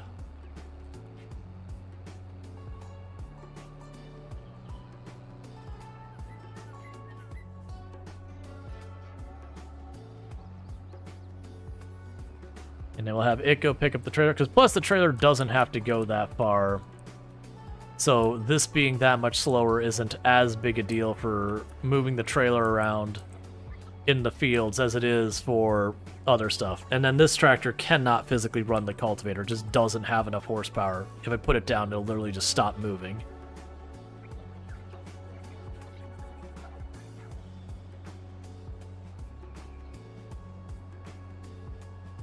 Oh, I'm sorry, I forgot if I didn't catch that. Hey, Jaywalker. I'm not sure if I actually said hello or not, but if I didn't, hey, Jaywalker. Do hope you're having yourself a good day. Alright. And for those who haven't played Farm Simulator, this is multiplayer. It's actually a really good game for multiplayer that can get a bunch of people playing together. It's one of those games that you can have it where you leave the server online and people can come and go as they wish to play. And it's also perfectly good if you wanted to sit there and be like, all right, let's all hop on and play for a couple hours tonight. It works good in any of those cases. You can get into a lot of shenanigans and trouble with it as well. All right.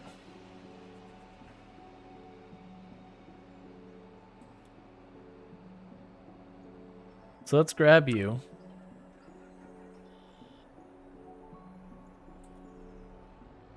And we'll grab the cultivator. We're not quite ready to use the cultivator yet. I gotta get that field done. And then we'll cut the cultivator loose on it. I'll have to go in behind the cultivator to make sure it did a good job. Like I said, that one field I've made a very irregular shape, partly just to kind of test what I could get away with, because the AI in this game is real bad.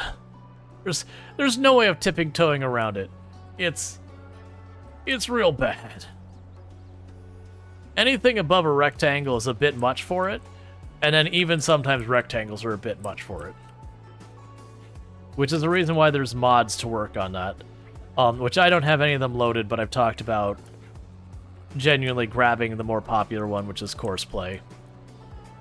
That way I can tell the AI, be like, hey, just take care of this field, and it'll do a much better job of figuring out its pathfinding and all that. Alright. So we'll get to this side of the field. Oh, that's the patch that we missed. So it looks like I missed one spot there at the corner so far. And I suspect it's probably going to miss that rounded spot there.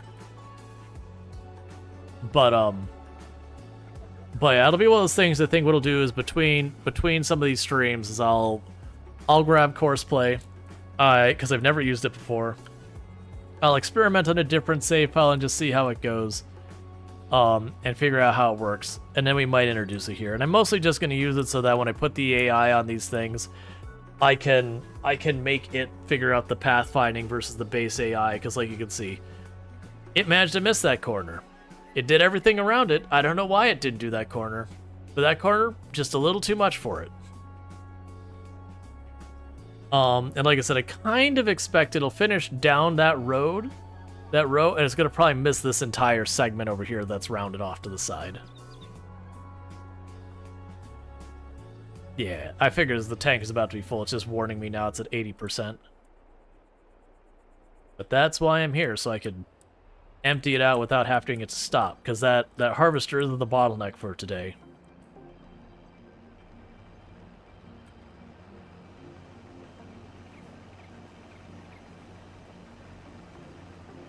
I believe we need to be going 6 meters.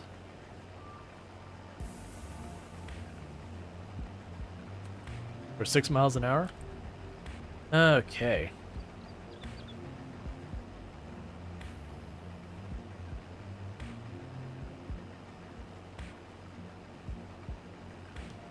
Don't you dare stop.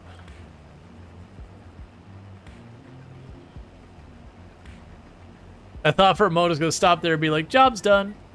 Because they will absolutely do that. So to stop in the middle of you and be like, yep, I finished. Don't worry about it. It's all done, I promise.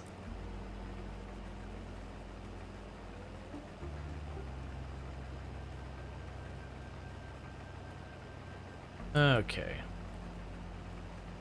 We're also pretty soon going to be reaching the point that my fields are going to be enough that I will probably want to repair the harvester midway through the day. Seems realistic. Yeah, seems realistic. Like, yep, did 30% of the work. Calling it a day. Finished my job.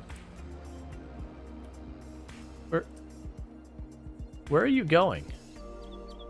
Yo. Where are you going? I guess it's gonna do that corner and miss this spot? I mean, I guess that makes sense. It's not the most efficient pathing, but at least it's going to do the... No, wait. I'm sorry, no, I'm wrong. You're actually smart enough to get that right? Okay. Nope, I'm wrong. It's backing up more. We're just gonna... Okay, you're good. Except it still missed the corner. It still missed that one spot of the corner, even with all that. Good job, AI. I would say never change, but I actually would really like you to change. Quite a bit, actually. But that's the reason we did this, is I wanted, like, all the other fields are rectangles. I wanted something that wasn't a rectangle. I wanted something to kind of just see where the AI would fail. To see, like, okay, can I get away with fields that are, like, hourglass shaped? Like, what is the shapes that the AI just kind of throws its hand in the air and screams into the wind and go, okay, so not that one.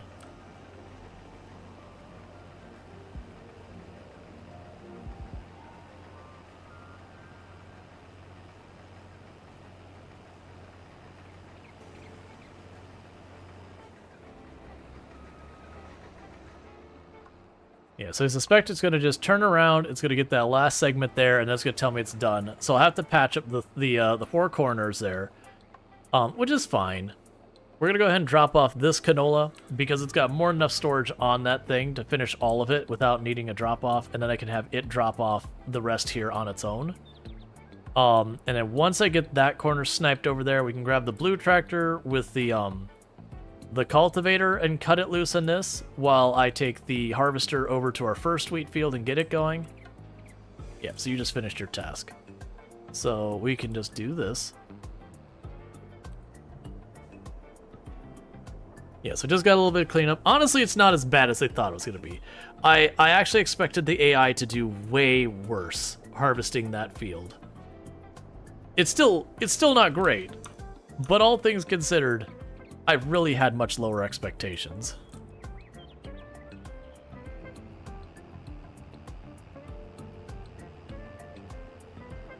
Because, yeah, it just missed this spot.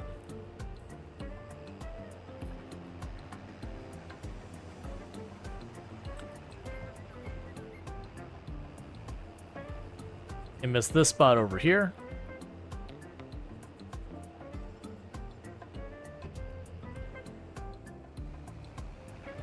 Don't mind me hitting the wrong buttons, almost just plowing over my crop and ruining it.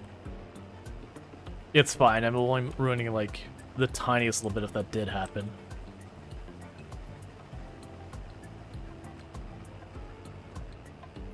And then finally, we got the one spot in the far corner over there. So all things considered, really not bad. Because we'll get like the actual percentage of a load we missed by, which so far we're at about 1%, 230 or 223 liters. Oh, you didn't miss this spot. This spot is done. Okay. Yeah, so we honestly that wasn't bad. We only missed like 1% of a load. That's honestly probably not worth me worrying about in the future. But at least we know.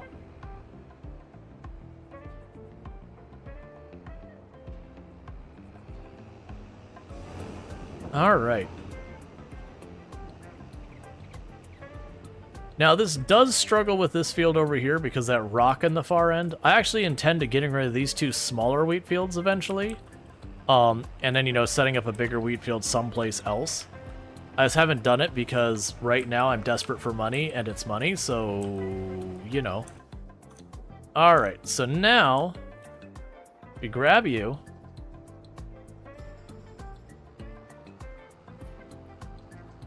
And honestly, it did a really good job on that route, so I'm literally going to just tell this tractor to follow the same, like, to go, like, start at the same place, and hopes that it does just as well.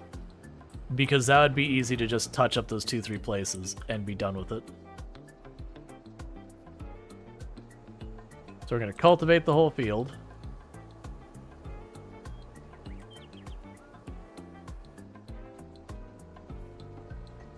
And then the next question is, will I need to lime these fields? Because if I need to lime these fields, that may not happen because of budgetary reasons.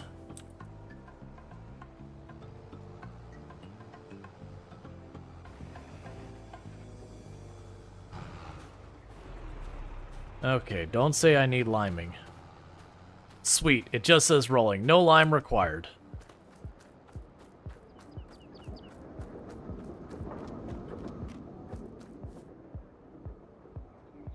Alright. Now I've got this harvester going over here. We've got the cultivator going on back there. What I'll probably end up doing is with the cultivator... Oh, that's right. I actually don't want to... I keep being like, oh yeah, I should fertilize it. I never actually do because I don't want to fertilize it yet. Oh, wait, I need to be on this end.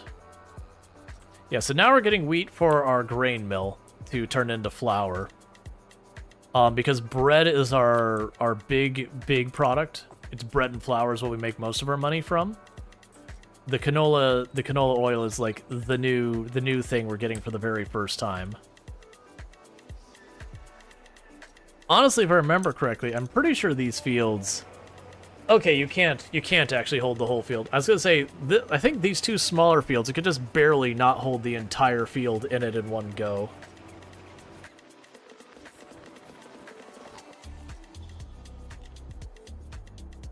Good morning stream, 8 a.m. yawn? Yeah.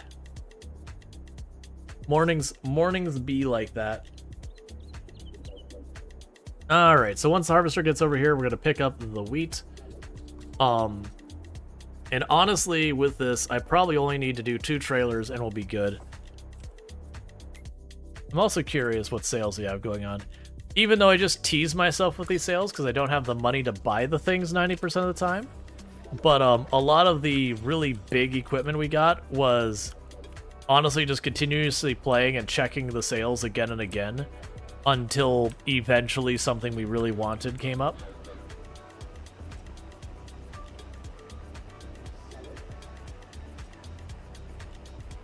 Alright, pick up the speed a little bit to get underneath it.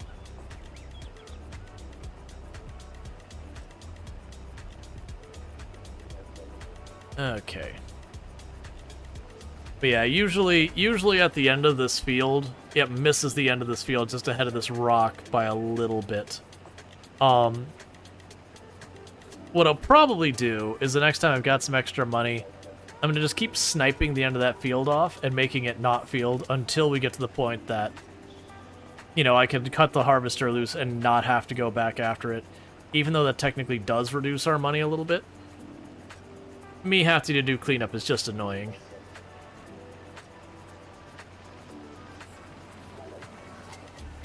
Alright.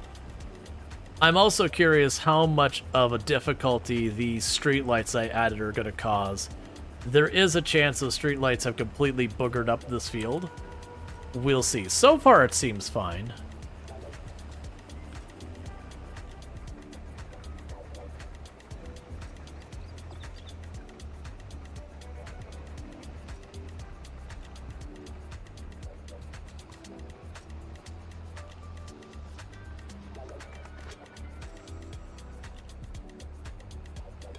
Alright, and now to get our grain mill back online.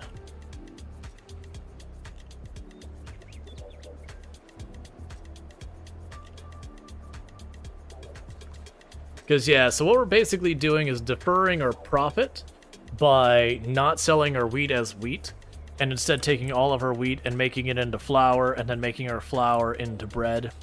So it does mean I don't get the money paid out for what I make for a while.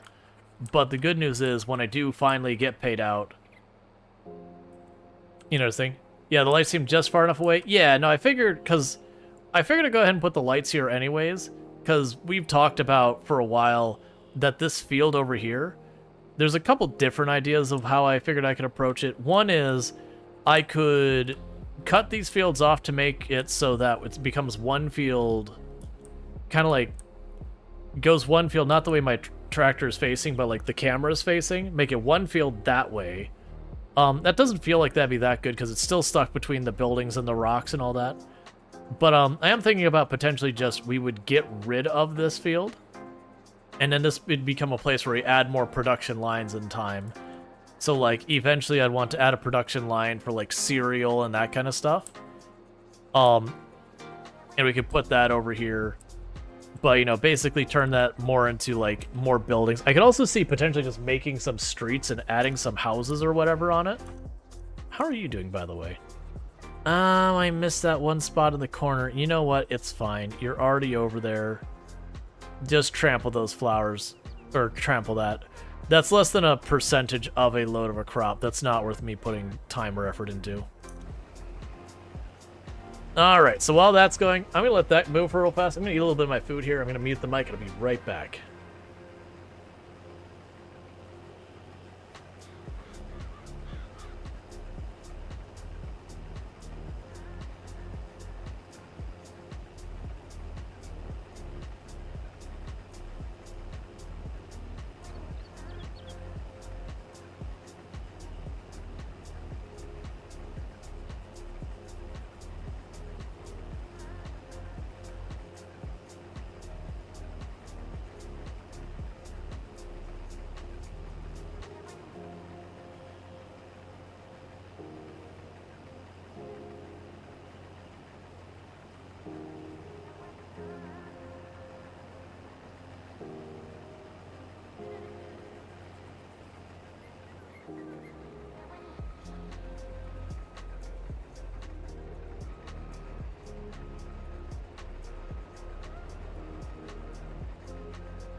I actually went to use the restroom and grab a drink instead of eating the food like I said I would. And you are basically on the edge of full. Let's see if we can get over there before it goes. So I assume it failed to, like, do the edge of that field. Because usually it does. No, don't stop, don't stop. Nah, it's too slow. It's fine. Sigh. I'm like an inch too far away. It's like, nope, not gonna do it. Gotta bring that a little bit closer.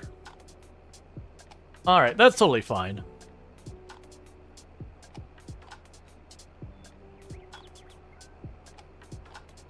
Yeah, most likely it missed the end of the field, and we'll see how it goes.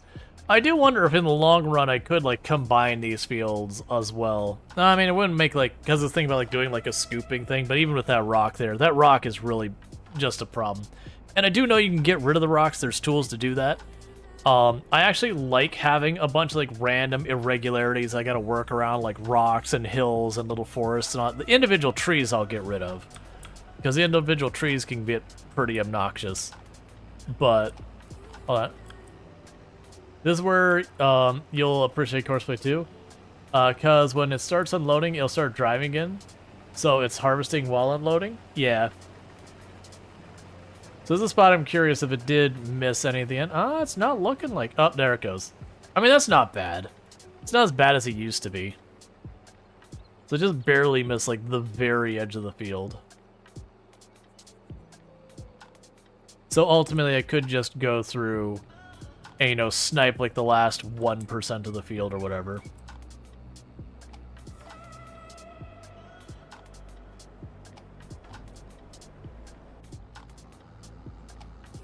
Okay, so you're making pretty good progress here.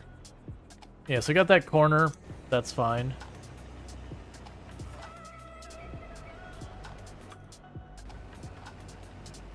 Alright, but that is one of those things that end up happening as you go through this game and you get more and more area and more equipment.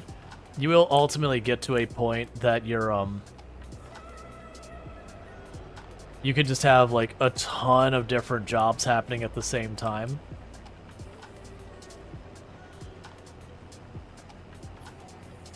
What do you call those missed ones standing soldiers? Oh, like with, like, actual farming? Gotcha. Yeah, no, that was, like, in a lot of these games, they present you with these, like, super clean edges to the farm where it's, like, perfectly square. And I've had people who, like, actually farm, they're like, yeah, that's not like a real farm. Like, a real farm, the edges are not nearly as squared up, like, you know, just the tools having different shapes and all that, you'll have some, like, little bit of character on the edge of your field.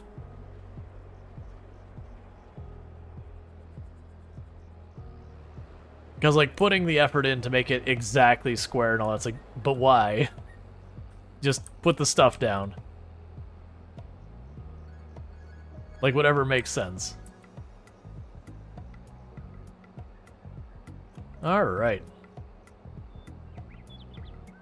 So get you staged. Yeah, so it'll be the ones going east, where I'll be in position to pick up the stuff out of there. And you're still cultivating. Yeah, so I'll need to empty it each set of passes.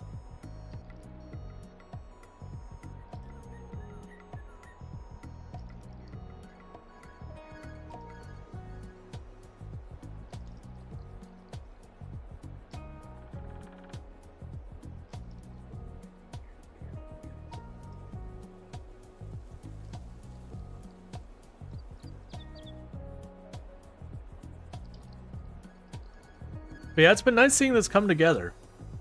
Like, I know doing this challenge, it's been a slow ride. It's been a real slow ride.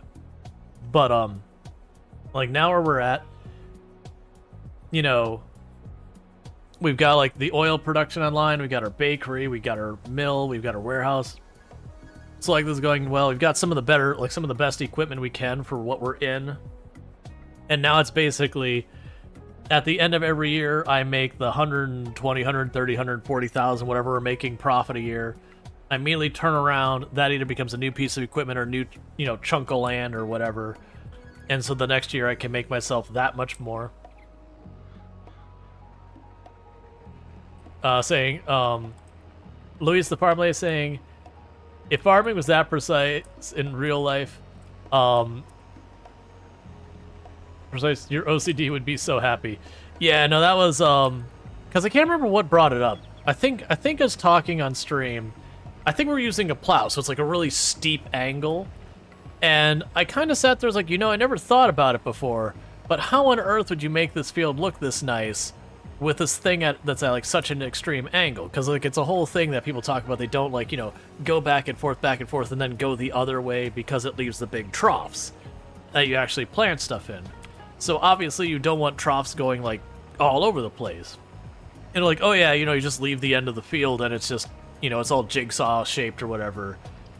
And it's like, oh, I just never thought of that before. Like, I've been around farms, but the farms we have around here are more like orchards and stuff like that.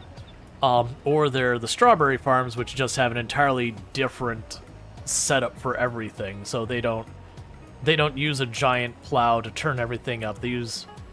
It's really a thing. Is the straw not worth it? We ended up selling the stuff for straw a while back. To afford the really big harvester, and I haven't reacquired it. Because it's one of those things, I can get the bigger harvester on a good sale if I got it right there.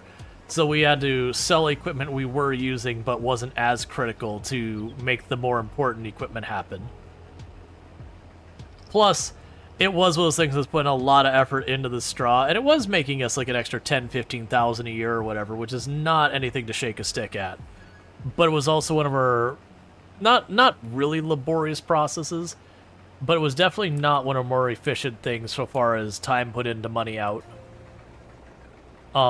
It could get there, like if we got a, I'm blanking on what it's called, a windrower. If we had gotten a windrower to like push it all together, like a really big windrower, I think it'd be well worth it.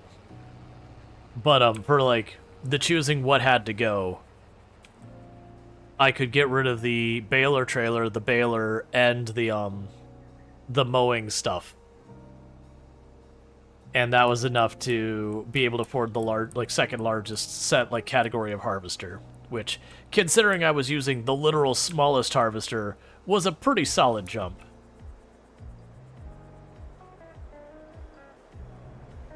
Okay, says, not really. At best you get $53 per 1,000 liters. So it's not a great deal of money. Straw is only really worth collecting if you already have a foraging wagon or baler for other purposes, or if you're running cattle and all that.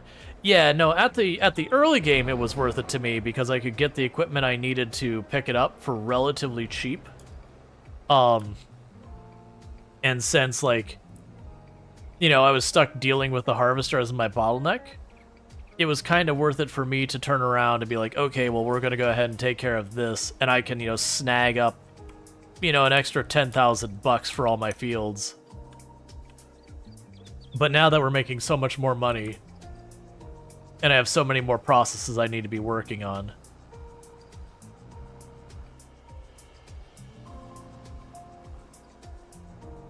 Yeah, no, I also didn't want to do the straw, because like I said, the straw just took a lot of time.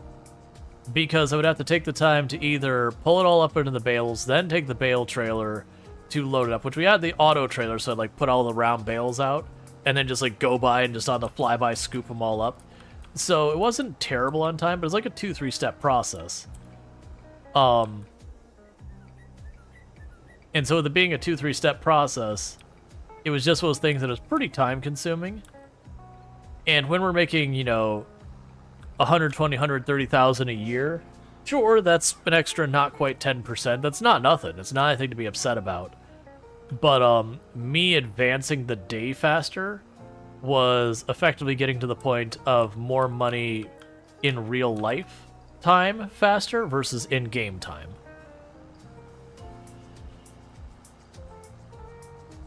Alright, that field is all done with getting it cultivated for the next season. Which will be I think it's literally tomorrow I plant it or something. It's either tomorrow or the day after is when I do that field. All right. So let's race over here, get our cultivator going on this field.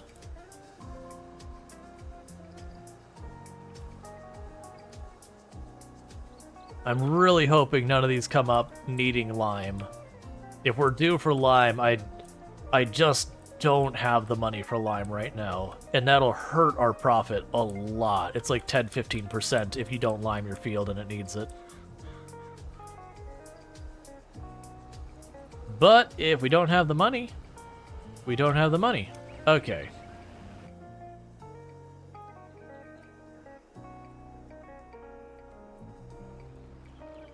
I'm probably gonna be too late to empty this thing out. I think it's gonna actually manage to turn around and just start the next row. But yeah, no, it's just, don't want to take the time. It'd be one of those things, honestly, if we get it to the point that I could run workers to do it all, it might be worth my time. I did find, for whatever reason, of the things the workers will and won't do, for some reason, picking up the straw was one of the things that the vanilla workers, you tell them to do something, like, there's no work for me here, and you're just like, okay, I guess I won't. Yeah, this is exactly what I was afraid of. It's gonna just barely turn around, do like 2 feet to the next field, and go, I'm full. And it does mean I'll have to move the harvester, because if I try and put the trailer there, I'm just gonna trash a bunch of wheat.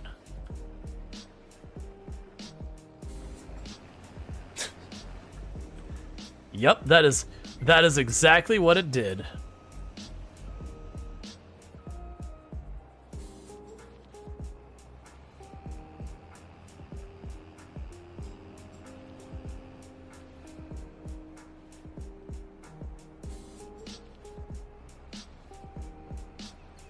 Yeah, default AI can't calculate where the swath is. Yeah, you'd think in the game, like, because it would have to have, like, there's a swath here. You think the game would just treat it like a field that's like, okay, there's just stripes of fields? Because there's other stuff that the AI does a decent job of being like, oh, follow this path. There's a mod to turn chopped straw into fertilizer, like in real life? Yeah. At the time Rual was doing the straw, he was using the smallest harvester, which was so slow, he could do the straw almost without losing time. Oh yeah, that was the whole thing. We were using that poor little teeny tiny harvester.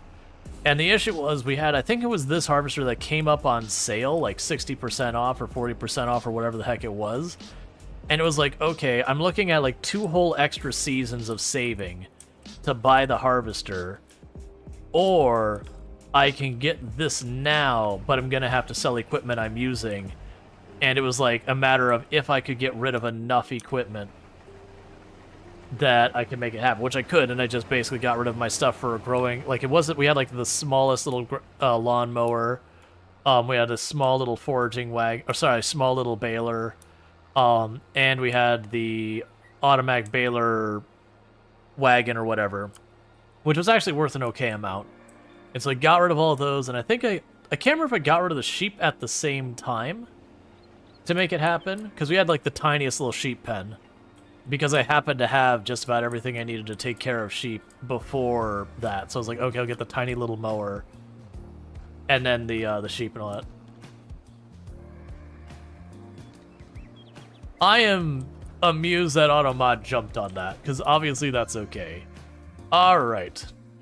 Automod was like, sex-based term. Whittle equipment to get big equipment. I get why it triggered on that, but that feels like a stretch. Some people can refer to their bits and baubles, their private parts, usually referring to males though, as equipment. But that is a stretch. Even for Automod, that is a stretch. Maybe it's because it said whittle equipment that it did. You know, I could actually see that. It's still a stretch, but it's like, okay, how often would someone say whittle equipment or big equipment in normal stream discussion? Probably not often. I still think that one's like, really? Come on. Automod should really look at the game category too. Yeah, no, Automod's not that smart. It doesn't work that way. It doesn't take into consideration game category or anything like that. I don't even think it takes into consideration like region, because the number of times I've had automod flag on something. They were all kind of scratching your head. It's like, but this word seems perfectly fine. And that's, I was like, well, actually, in, you know, in Czech, that word actually has a really bad second meaning that you should be aware of. It's like, I understand. Like, good job, AI. This part of the field here, not worth it. Shouldn't do it. It's the tree line's too close there. I probably just need to start on that outside edge, and then I'll probably be fine the rest of the way. Actually, yeah, I'll probably be fine the rest of the way. That's okay.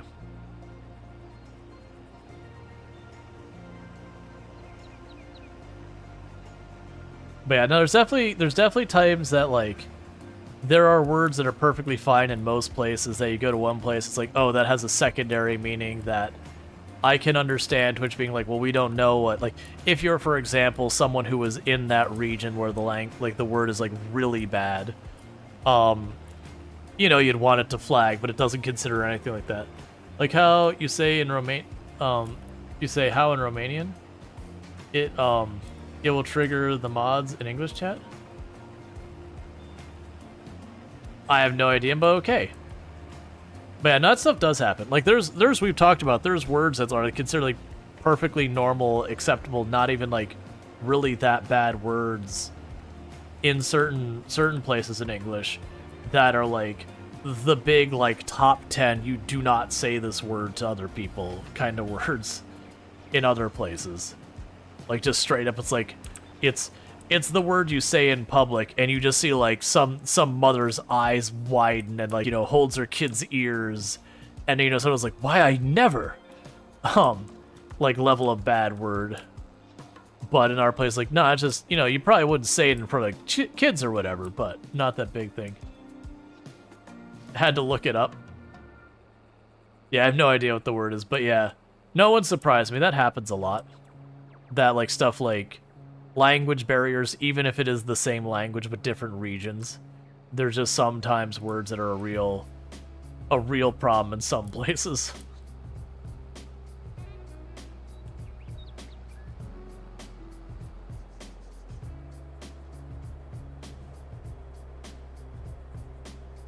Like it's one of the things that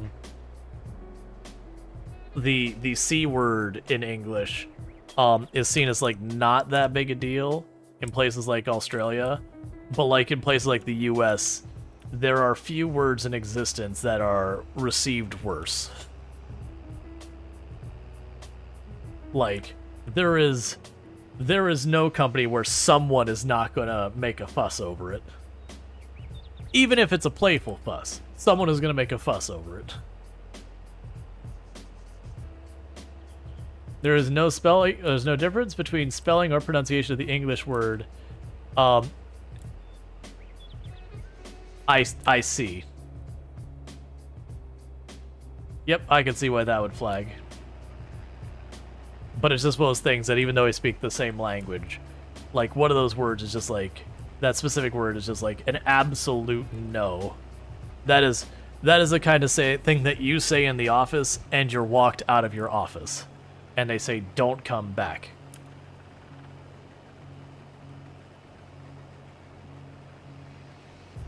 Depending on the office, but generally most offices, it's not going to go well.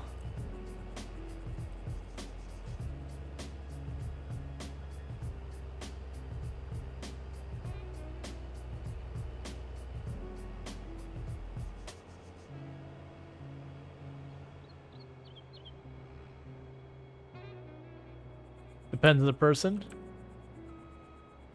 Yeah. I mean, like, I've found it's like a regional thing that generally speaking, I haven't run into, outside of like, you know, people playing games and bantering or whatever, or like, you know, two people who know each other really closely, like in a private setting, like, and when I say antagonizing, I'm talking like the friendly kind of antagonizing, like, you know, when you're playing a sport against each other, or like you're trying to egg the other person on. I can see that kind of context, but like outside of that close familiarity, it's just one of those words, you know, like if I'm not 100% sure the person I'm around is on board with this type of banter, like, I should not engage. Yeah. I would generally advise to just not use the C word. It might be okay, but more times than not it won't be. But there's more words than that. Like there's going other ways too. There are words that are like totally like benign for English here in the US that you'll go someplace else that, you know, you'll say something and someone else will be like, you really shouldn't say that here. Like you really might want to try and remove that word from your vocabulary while you're here. No. I don't have the money for lime right now.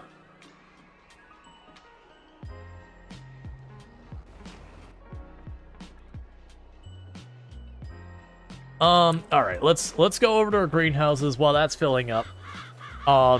Do I have more greenhouse goods set up? Because putting down that lime on all of our wheat fields is probably going to be running us somewhere in the area, I'd guess, like 15,000-20,000. Like lime adds up fast. That's probably exaggerated. It's probably like 8,000, but it adds up fast. I literally have already scrounged this for stuff now. So I may want to lime those fields, but I would argue it wouldn't be worth me selling my most valuable crops at literally the worst time of year price-wise to make it happen. I was trying, you could greet someone and say AAC word, but if someone else was to do that, it would be the same as Greek. Yeah, no, it's we don't need to elaborate on what those words are. But yeah, no, it's definitely one of those things that you got to be super cautious about some of those ones. But it's understandable because a lot of those words that the ones that get that visceral of a reaction, like that visceral of a reaction, is usually because it's been used as like a racial or misogynistic slur in a very harmful way for most of its history.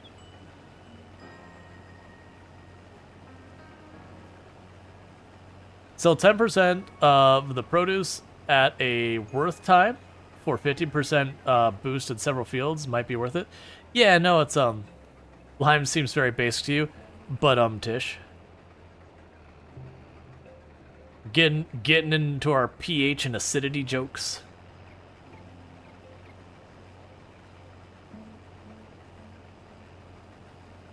Yeah, so so I probably don't need the trailer on this one.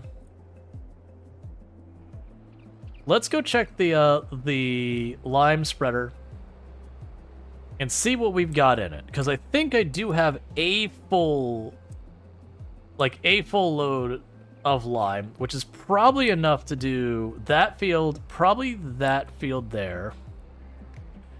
Are you seriously gonna? All right, yeah. So I'm pretty sure our fertilizer spreader does have a full load of lime, or pretty close to full load, and I think I even might have one extra container. So it's probably enough to do maybe like this big field and like this field, but not. Like the two little fields is probably pushing it past its limit.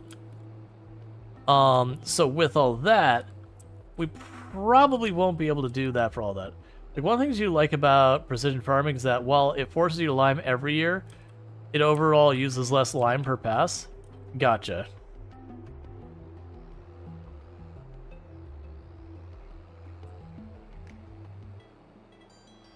But yeah, so I could probably get by. I might be able to, like, sneak past on this.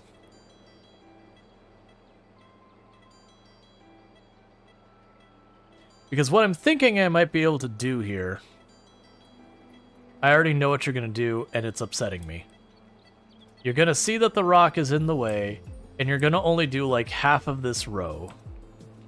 And it was not expecting you to turn around that way. I was expecting you to go the other way. It's fine. I guess I'll just load this up here right at the end, because I'm figuring it's going to probably stop right before that last bit and be like I'm full. Okay, so I actually did get that done.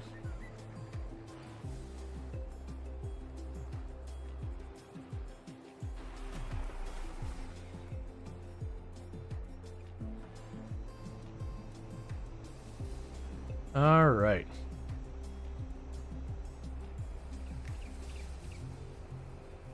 But yeah, so it is one of those things. I do wish it was faster to be able to load up stuff like lime. Like, they got a giant spigot on this map that you can get the lime, but for whatever reason, unless they fixed it, I've personally found that the spigot, like, they charge you way more for the lime. It's not supposed to, but, like, it feels like it just messes up the math.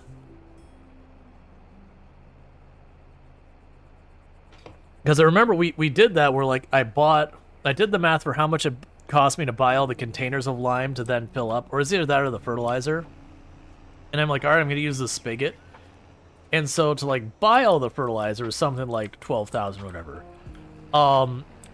And by the time I had filled up my vehicle using the spigot, it was like 30-something thousand. So it was like not quite double. And so it was like, okay, hang on. Like, in a challenge mode like this, like, yeah, no, we're save scumming that right now, because, like, in real life, you can't, like, they're not gonna sit there and just double charge you without saying something up front. Like, they'll have the rate that you're paying for it, and it's on you if you don't check that rate or whatever. But at the same time, you're gonna look at it and be like, wait a second, it costs way more for me to use the spigot, I just won't use the spigot then. Versus the game, you kind of just go up to it and you hit the on button, it works or it doesn't.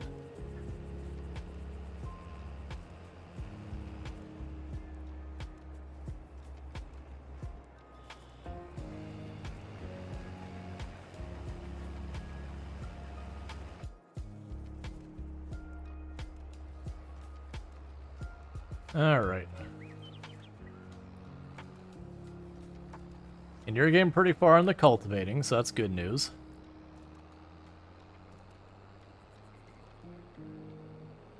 You wonder at the buy point you could place, wonder at the buy point you could place has the same bug? No idea.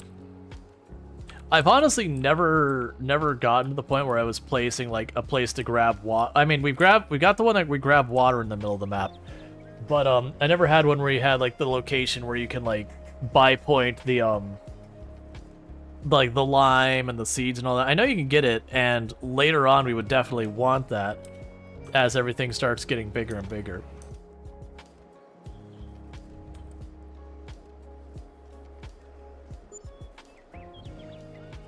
Okay, so realistically, our big harvester should be able to take care of the all that in one load, so I won't need the trailer.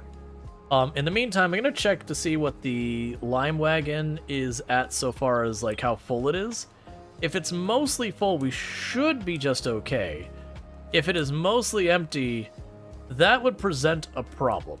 And the reason that presents a problem is I don't have anything I really want to sell right now. We're already digging deep into all of our greenhouse goods, and all that.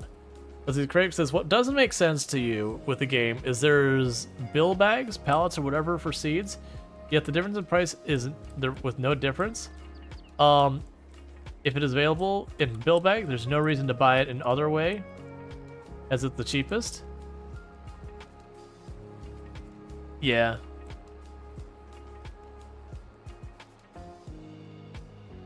There's a lot of stuff that in Farm Sim doesn't really make sense, that you scratch your head, that sometimes it's like game balance decisions or whatever.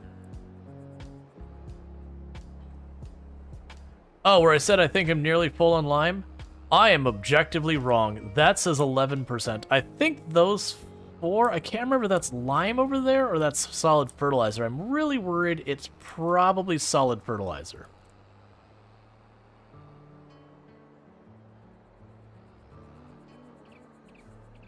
Nope, it is not lime. You're nearly empty? Yeah. I mean, okay, so here's the catch, is I cannot afford right now to drop below like 600 or whatever. Because every single day, that's how much our cost is. And we are getting money from our greenhouses each day to help out a little bit, but not nearly that much.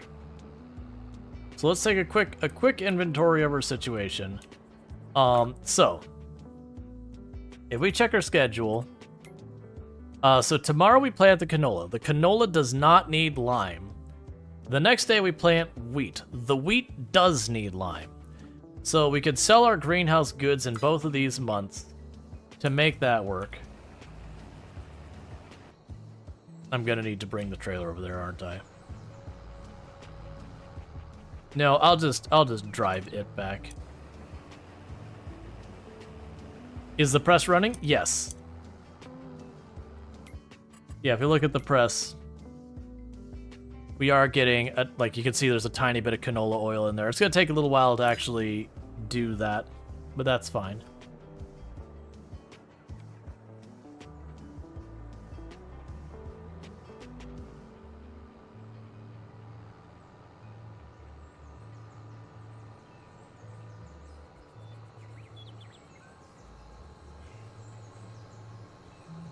And we are going to finish with this for this in-game day, because when I go to seed the other field, I'm going to need this tractor to seed that field, which means it's not going to be able to be doing this at the same time.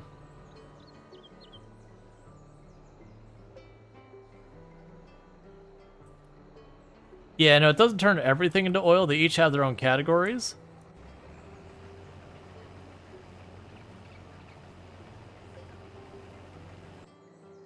Oh, it was telling me that this was done. I understand. I was like, wait, what?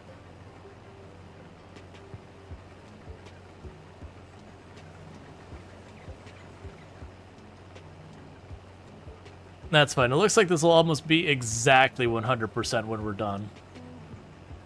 Oh man, so we definitely dug a little too deep on the last one. And we're paying for it now because I'm having to sell a little bit more and a little bit more and a little bit more at not great prices.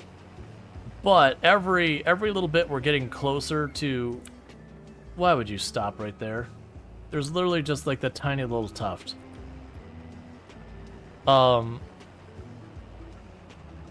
That very genuinely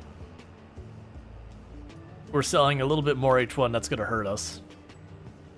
But that said, I still think it's the right move to make the thing. I overspent when we were doing like the paving and all that, which is all cosmetic. It doesn't actually do anything. But I promised I'd do it for a very long time and I kept putting it off, so it had to happen. But that's okay. Alright, that's everything.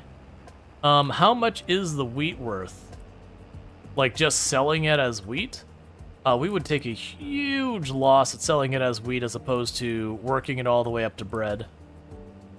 Because, like, it's 1.5-ish times the profit. Might be a game plan to sell one load to get lime. I'm gonna see if I can't get away, because I don't need these fields limed until it's time to plant the wheat in a couple, like, 2 in-game days. I'm gonna see if we can get lucky and just barely eke by trying to sell the greenhouse goods. Honestly, if I was going to do that, between selling that, I'd probably sell just a little bit of the flour we've got sitting aside. Because at least I'm getting, like, the kind of 1.5 times multiplier, whatever.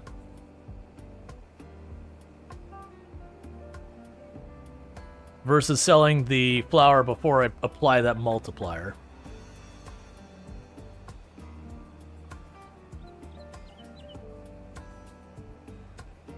All right.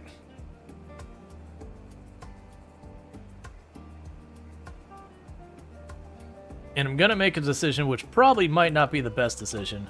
Is we're going to park this up without... oh, I need to pick that back up. I'm gonna park this up without repairing it right now. And normally I don't want to do that, but the only thing I've got is when is the sorghum harvest? The sorghum we harvest tomorrow. All right, never mind. I'm gonna go repair this right now. I don't know how I'm making any of this work. Ultimately, I'm gonna have to sell some flour. I'm saying I don't know how I'm gonna make it work. Ultimately, I'm gonna have to sell some flour. That's what's gonna end up happening. Is we're gonna be tapping out the greenhouse. I'm gonna have to sell a little bit of flour, and that's just the nature of how it is. Because literally, I need this tomorrow in game to harvest the sorghum. So the scary thing there is there's a very real chance I also need to lime the sorghum fields. So we are looking at a big mess. Now granted, that big mess is just eating into our profit margins for 1 year, but I'm still not happy about it. Oh, I just realized I'm not gonna be able to do it this way. 1 second. Kick you off here.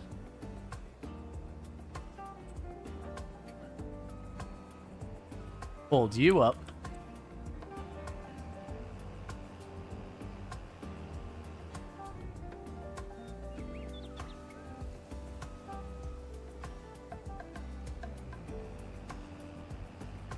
All right. Thank you for the follow. Welcome to the stream. Because I need to repair this stuff. And I think if I just poke this in, it'll be enough.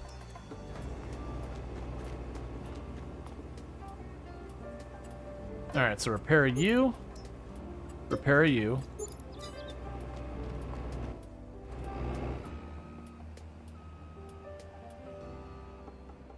Because the unfortunate reality is... I did not do this right.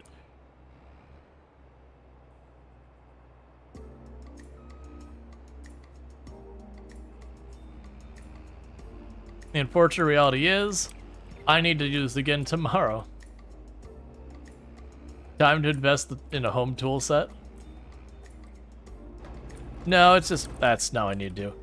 It's just one of those things that I am going to have to, I am going to have to sell a bunch of flour and just take the hit. Cut into our profit margins for 1 year. Because I need this thing tomorrow, so I couldn't not repair it. Because if you don't repair your harvester's equipment, you actually get a reduced amount of harvest. So that's no good. Because that cuts into your margins directly. We also need to lime the fields, and if I don't do that, that will cut into our yields as well. So I need that.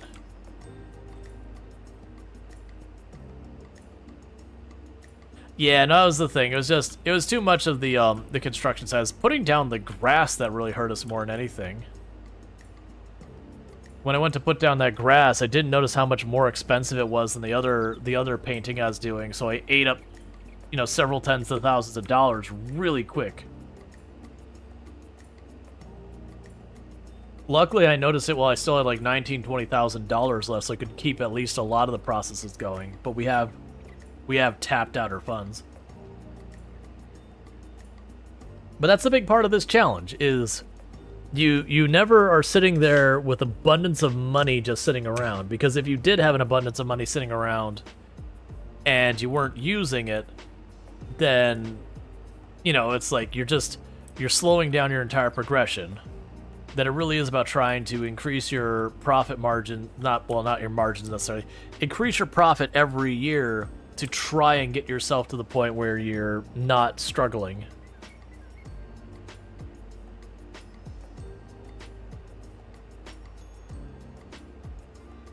Because otherwise you end up with this like one little field, and you just keep doing the one little field again and again. We already had to do that a bunch. Alright.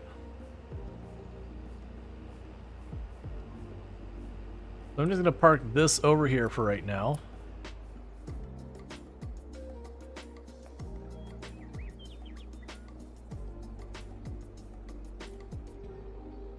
I have multiple questions. Like, why are you so bad at this, AI?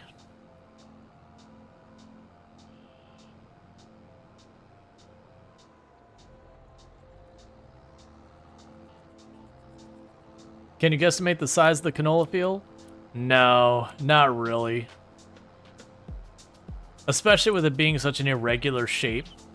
Like, any guess I would have wouldn't even be remotely close to correct, so kind of meaningless. It should make me good money, though.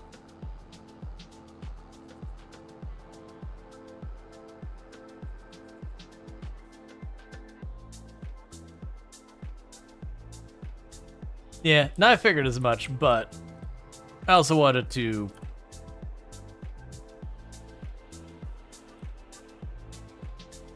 look alright. Okay. I'm not gonna bother with the worker here. I can knock this out in just a minute.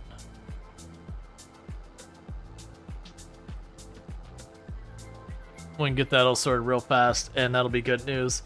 And then what'll end up happening is in-game tomorrow, I need to harvest the sorghum and plant the canola.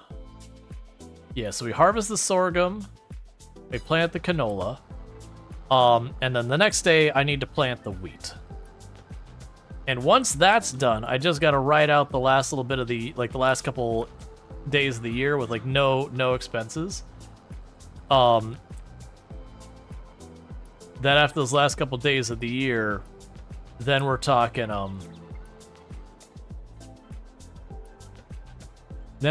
payday. December and January's payday. And then we'll get, like, I mean, normally we get like 120, 140,000, but as much as we've been dipping into the greenhouse, which normally makes me 20,000, no, 20, 25,000, and we're gonna have to dip into the wheat, we're probably gonna get, we'll probably still make 100,000. I have no context of what that canola is gonna make me as far as raw amount. I want to guess it's 20, 30,000, but I also don't really know. We're also going to have the thing where the first payout is going to be much smaller because most likely we'll still be processing this year's canola. And it won't finish processing this year's canola until after payday. Which does mean there'll be some percentage of our harvest we effectively have not been paid for yet. Which is kind of the interesting thing about when we have these, like, misses where I have to sell stuff in advance. With the production lines especially, it can be a thing where that actually doesn't hurt my money this year, it hurts next year's money. And Nitro said, you managed to get some sleep? Alright, well it seems like you got a little nap. Welcome back. At least it was a not nothing.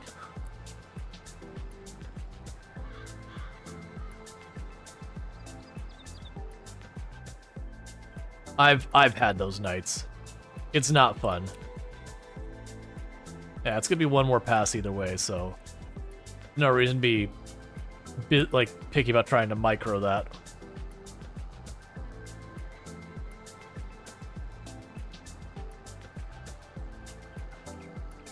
Now, for the tractor, the only big penalty we take is that we're going to be losing horsepower by letting it get a little off maintenance. So I do think I'm actually going to let the tractor go unrepaired on this one, since we are, you know, hurting so much on the money side of things.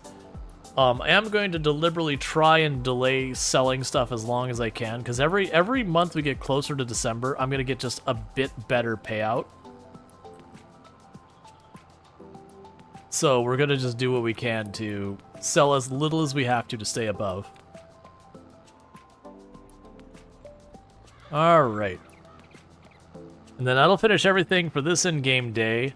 Because I don't think I need to really, like, I don't want to sit here and do the lime right this second. We'll do the sorghum tomorrow. Tomorrow we'll probably also do the liming of the fields for the wheat. The good news is I don't have to plant the sorghum till it's... When is the sorghum? It's like pretty... Yeah, sorghum is April. So I don't need to worry about doing the planting of the sorghum until April. So those fields can be left. So if they need lime, I can ignore it until after payday. So sorghum needing lime, actually not a problem. But the wheat needing lime, that is a problem. Because I have to plant the wheat not tomorrow in game, but the next day after that.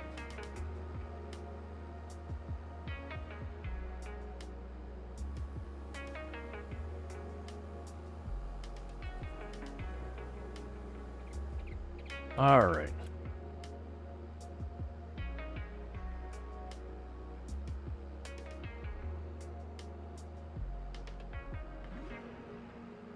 Yeah, and after the sorghum fields are done, we can cultivate those. So we got a lot of work to do in the next in-game day.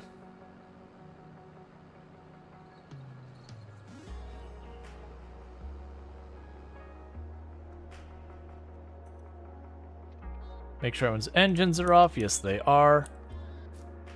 Okay, advance the day. And now it is a day of lots of stuff to get done.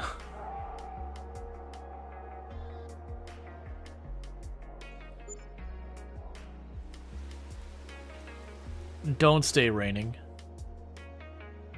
Okay, sunny day today. Alright, so we are going to need to do another sale of goods.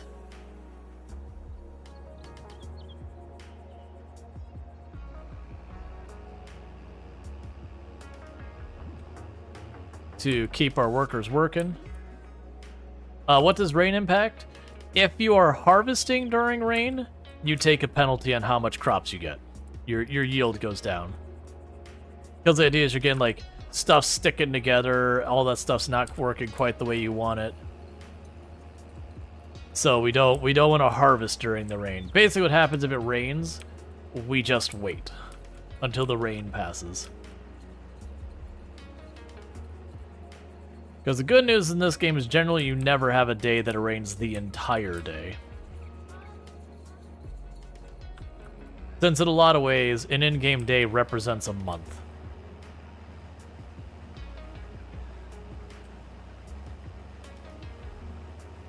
Alright, so we're getting the sorghum all sorted.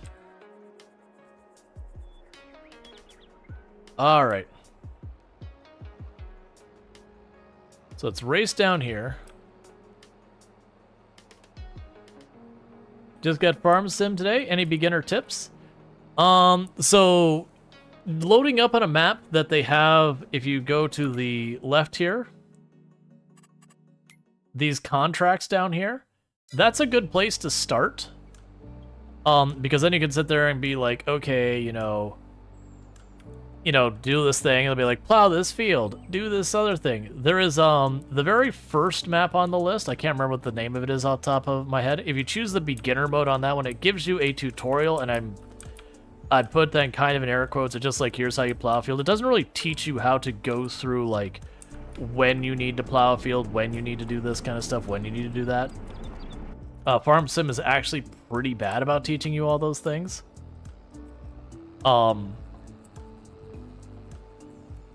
yeah, so it's good to kind of like do the contracts early on when you're still learning, because they'll give you a bunch of tools, have you do a bunch of things. You'll figure out like, oh, this is how you plow, this is how you cultivate, this is how you fertilize, that kind of stuff. And then you'll start to notice a little bit being like, oh, so I plow the field at this stage, do this at that stage, and it'll help a little bit.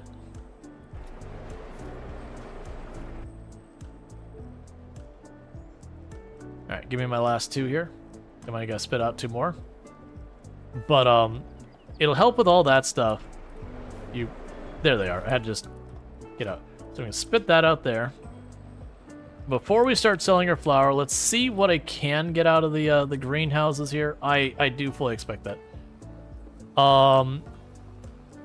Yeah, Craig's saying, don't buy equipment you don't need. Don't buy the biggest equipment. Start small and build up over time. Patience, lots of patience. Yeah, even on your early, like, easier economy settings, you might go, I need a harvester, and then you buy the biggest harvester, and then you go, I need a this, and then you're out of money. It's good to, like, you know, not necessarily buy the smallest of everything, but kind of buy just like the bare minimum you need to get by. And that's part of the thing that can actually help out with some of those contracts I mentioned.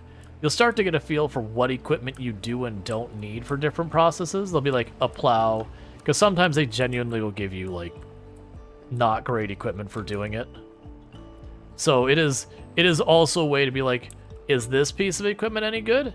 And then you use it in a contract, you go, no, the answer is no, and I don't want to use that again.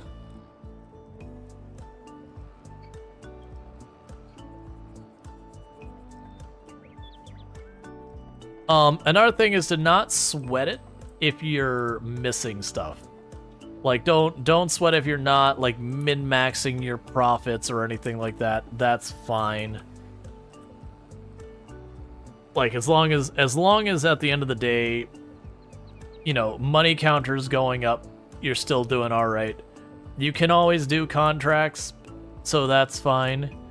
Don't be afraid to, like, lease a vehicle to, like, test it. It does cost you a little bit of money, but it can be good to be like, hey, let's, you know, like, okay, I'm trying to figure out what I can cut down trees with efficiently. Let me just try a couple pieces of equipment that I can lease. It'll cost me a little bit. Alright. I don't really want to make the other tractor do it, but I don't want to try that one back. Thank you for the follow. Going to stream. Saying hello, welcome from Taiwan. I'm from Taiwan. This game is really fun. I enjoy this game. Yeah. Thank you for the follows and welcome to the stream. But yeah, no, it's definitely an excellent game. Oh, you're going to be full before we get to the end of the row. That's fine. It just means I'll just stage this here. When this fills up, I'll have to pull that over there. Actually, no, we probably won't make it to the end of the row. Yeah, we won't make it to the end of the row. We'll get close, but we won't quite make it there. Starting with cereal crops like wheat, barley, etc. as your first crops isn't a bad idea, as they're simply starting points. They aren't great profit, but the equipment is needed to those jobs. It leads to other crops. For example, the combine harvester only requires changing header switch from cereal harvesting crops to sunflower. Yeah, there's definitely equipment that you can buy, like basic equipment that is used for almost all types of farming. So like, or I shouldn't say all types. There's a lot of stuff that uses the regular harvester. Like, almost all crops require a plow. Almost all crops require some way of putting down, like, lime and fertilizer and all that. So it is good to just choose, like, one of the earlier crops, like wheat or whatever. Just go figure out how to do that. Once you figure out how to do wheat, you've learned, like, 60-70% of what you have to do for every single crop. There'll be, like, deviations. But, like, the core, you plow the field, you put down fertilizer, you put down some type of seed or plant or whatever, you know, like that kind of stuff. Most of that will stay true no matter what crop you do. Like, there'll just be, like, one or two things that change per crop. Like, you'll have different harvesters, different stuff. They'll have, like, different pain points and all that. There's nuance to them. But if you start with something like wheat, barley, oats, that kind of stuff, canola, like, all of those have a pretty similar baseline that you get all that stuff, you go, okay, well, you know, I'm satisfied with what I'm doing with the oats. What does it take for me to do the next thing? Oh, I just need a different header for my harvester now? Okay. And then now you're good for another crop.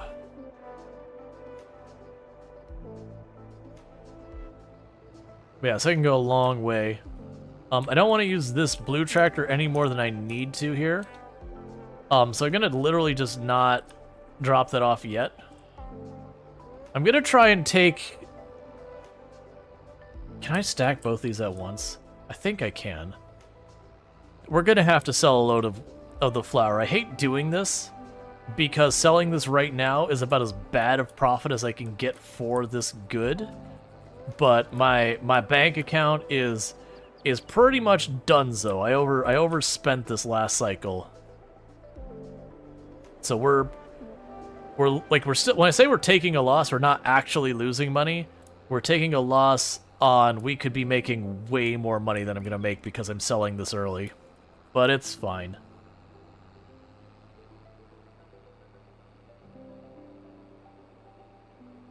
But yeah. And also, another thing to keep in mind when you're early to the game is there is a lot of stuff you can turn on and off to make the game easier or harder.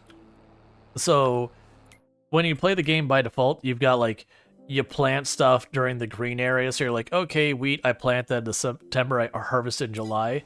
You can turn that off so you can plant it and harvest it, you know, like you can plant it anytime and you can harvest it, you know, N number of months later. So you could just ignore a bunch of that stuff. You can also sit there and go, there's Fieldstone. They're like, you know what? I don't like Fieldstone. Turn it off. It's just one less thing to deal with. You can turn off Lime. I wouldn't necessarily turn off all the things. Like, give it a try with everything turned on first. Figure out the things you do and don't like. Don't let the way anyone else plays it, like, influence you that you're like, oh, no, like, you know, I'm playing with this turned off. Obviously, I'm playing easy mode or whatever. Don't let that mess with you. The entire idea is to enjoy the game, however that might be for you. But yeah. I definitely feel like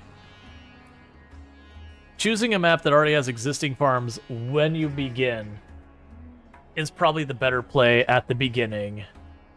And then, you know, once you start settling in, then you can start choosing the more involved, complicated, whatever maps. Because, like, for example, there is a map, it's what, Silver Run? There's a map called Silver Run. You can start on it, it's totally fine, but it's very heavily based around doing wood cutting and timber and all that. And there's certainly a lot there. It's a map well worth playing, but at the same time, like, you're not going to learn as much about the farming on that map because there's only like a teeny tiny number of fields on the very bottom. The entire idea is it is a giant forest. And you can sort of, like, you know, rise to the challenge, yada yada yada. But I feel like it's a good way at the beginning to get yourself in a spot where you're doing stuff and you go, I don't really understand. Versus when you're playing one of the, sorry, I've heard that same track like 3 times a day. It's like, okay, I'm ready for that to not be here. But there are a lot of maps that you can go on that, like, they have just a ton of fields set up. And so you always have at least 1 or 2 fields doing different jobs and all that. So you'd be like, oh, I need to spray fertilizer. Oh, it needs lime on that field. Oh, I need to harvest this field. Oh, this field needs plowing. So you can, like, mess around at the different stages. And then what you do is, once you're happy with that for a little while, you go here at farmland and say, I want to buy that piece of land. And you go and buy one of those fields and go, okay, well, let me buy this field and try and figure out how to do this myself. And so, like, the minimum you need to succeed, the game kind of helps you with. Like, if I run up to one of these fields, I put my mouse over it, it'd be like, this needs lime, this needs rolling. It doesn't actually. You can roll if you want to. It's not necessary. But on here, you'll have your grow stages. I'll be like, okay, this field's plowed, it needs growing. It'll tell you, hey, it needs plowing, it needs lime, it needs rolling. Like, it'll tell you stuff. It won't give you all the information, like, well, how much fertilizer is lime necessary? It's not required. That's the thing about so many of those processes.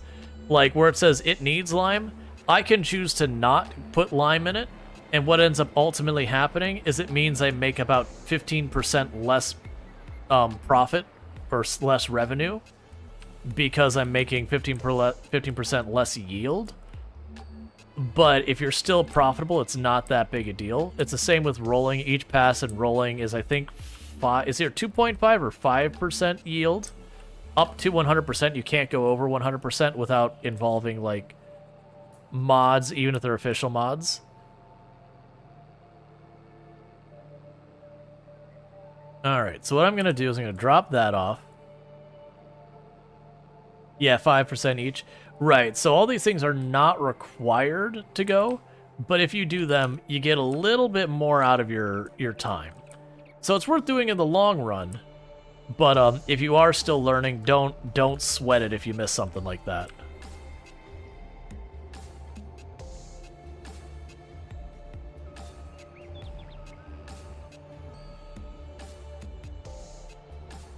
But yeah, no, definitely I would say lime is worth doing. Fertilizer is absolutely worth doing. Herbicide is worth doing if you're not plowing. The roller, that is one that people will, you know, argue for and against way more than the others. That little bit of 5% for the amount of work may or may not be worth your time. Like, if you're someone who wants to, like, absolutely maximize your yield, you know, yeah, you're gonna do it. But, it's definitely one of those ones that's not a big deal. You got a spreader so far? That's it? You don't know where to move next? Yeah, no, that would be, definitely, like, when you've got the money, snag a field, buy a field on the map. And a lot of times you actually find the field when you buy it will already have stuff planted in it. And so, like, depending on its stage, you get whatever you need.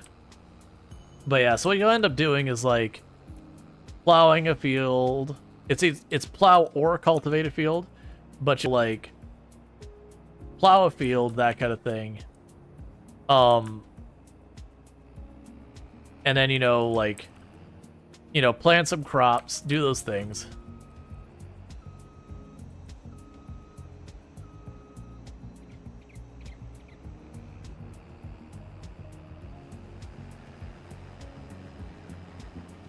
But I would say trying to get through doing a field, like the whole process beginning to end, would probably be the first thing I'd want to work on. Because once you've got a field you're seeing through from beginning all the way to the end, if you can get link permissions, you have a cheat sheet that shows the optimal process for the best yield. So actually, I don't remember if I can like permit links and all that. You could DM the link directly to the person, and that would be fine. But I don't believe I have it turned on. Like I think what'll happen is Twitch will grab the link and be like, no. Yeah, there's also, like, I'm not trying to tell you, like, go Google it, but there's actually lots of really good guides out there that'll be like, here is how you do a field, you know, from A to Z. There is a help section in the game here, like how do you start workshop, starting equipment, contracts, all that. Honestly, in my opinion, the guide in the game is pretty crap. If I'm being honest with you, it's better than nothing, but it's really not good. Like if you're looking for someone to like walk you through the process, usually finding someone who's taking the time to put a guide on YouTube will go the farthest, just because they can fast forward through the process, be like, we're gonna plow this field, and then they show you like a little bit, you know, like a little bit of plowing, and then fast forward to the field being done versus making you watch 10, 15, 20 minutes of them plowing a field or whatever. And they're like, now that you plowed the field, the next step is to whatever.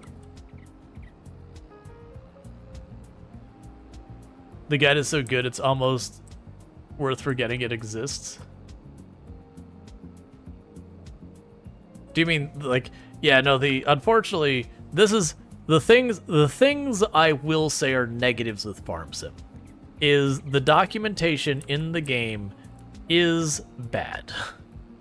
Like, it's not that it doesn't hold your hand, it's just actively not good. So, if you're trying to learn, finding external resources is going to take you way more. The other thing I'd say is bad is the AI in the game, your workers, are really dumb. Really, really, really dumb. So if you ever get to the point that you decide you want to make your own fields, just understand when you go to hand the keys over to the worker to actually work those fields, if it is anything but a rectangle with a whole lot of space to work around it, they're not going to do a good job. But that's okay. There are mods out there to improve that. Like, there are tons and tons and tons and tons of really good mods for Farm Sim. And eventually you'll probably want to mess with some of them.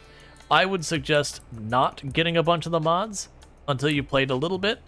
And then once you get a feel for the game, then you can decide what to mod. Like, there's mods like Autoloader and Course Play and all that that a lot of people very strongly recommend, and I wouldn't necessarily disagree.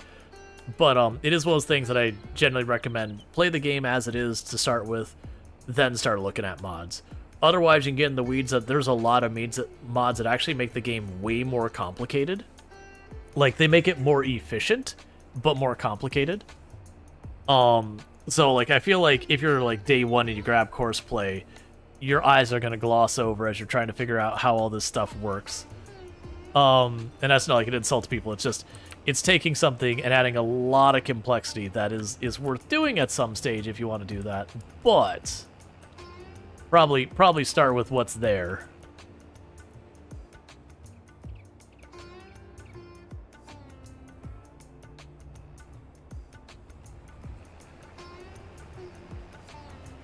But yeah, no, the good news is the farm sim community is really good. Like it's really good in that there are tons and tons of guides. Like if you're trying to learn a basic process in the game and you just do a search for like how to do this, pull up YouTube, you'll probably find 40 different guides to tell you how to do the exact same thing. And many will phrase it in different ways and all that. So if you ever have someone who tries to explain to you, it's like, this is how you plow a field, which is not a difficult process, but they're like, this is how you plow a field. And you're just watching one guy like, I don't really understand. There's a dozen other guides that'll give you a different way of learning it. So I haven't run into problems where I've had a guy that I'm like, I just don't get it. But there is no shortage of resources in the community. Yeah, do not start with precision farming at the beginning. You'll have people who are like, oh, like, no, you don't play with precision farming. Do you even really farm? No, just don't. Like, it's fine to get into that. It's cool. Like, they have like one that's far more realistic and involved. But like, learn the base game first. Don't go into challenge mode, higher difficulty, more complex setup until you figure out the base game. You're saying the only mods you recommend for the first-time player are those released by Giants themselves, as their most additionally equipment that they don't include initial release, just to keep the game a small size. Sometimes it's also they don't have a license until after release. I didn't realize that Giants had a bunch of like official mod. Like I know they have like some mods that they publish on behalf of modders. I didn't realize that they had like a bunch, other than like precision farming. Like now they do have lots and lots and lots of DLC. And the good news about the DLC is almost all of it's like additive in the sense that it's just like more equipment, more crop options, that kind of thing. I'm not aware of any DLC to the game that adds entire new layers of mechanics that you're required to engage with. So if you were to buy like all the DLC right from the get-go, you're not going to suddenly be like, oh no, there's like 3 more steps to my process of... It doesn't work like that. It's literally like, oh, now you've got potatoes you can grow now. Or, oh, you've now got carrots you can grow. And they'll have their own equipment and stuff they do. So, like, that'll be a new process to learn. But all the stuff you already had will remain exactly the same. Let's see, putting your cybersecurity hat on, you personally also recommend only ever downloading mods from the initial mod hub, unless you're willing to risk potential cybersecurity threats. It's rare but not unheard of for those unofficial mods websites. Yeah, and that's not even a farm sim thing. That's of any games, that once you start going out in the weeds, like to third-party mod sites, they start getting pretty wild.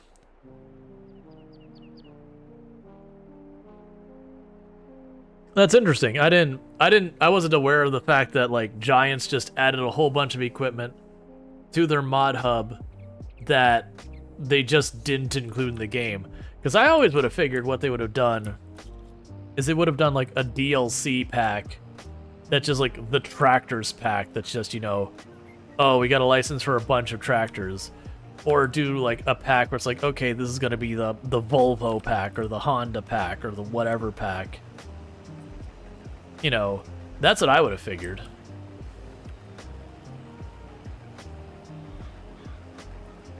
So I didn't know they dropped a bunch of stuff. I know that precision farming is a mod. They're like, hey, if you want a more realistic and involved, you know, process of doing your crops, you can grab this mod. What else did I need to do today? Oh, I needed to seed those fields, don't I? Isn't that today?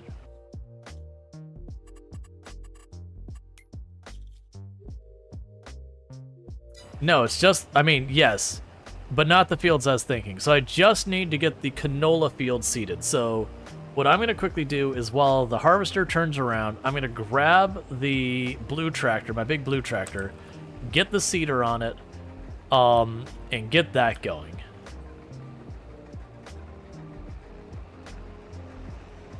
So drop you off, grab you.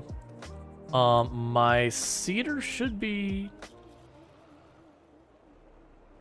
Where the heck did I put my seeder?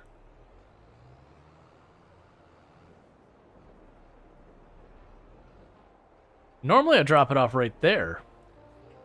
What were the last fields I seeded? Did I leave it over here by the sorghum? Like months ago?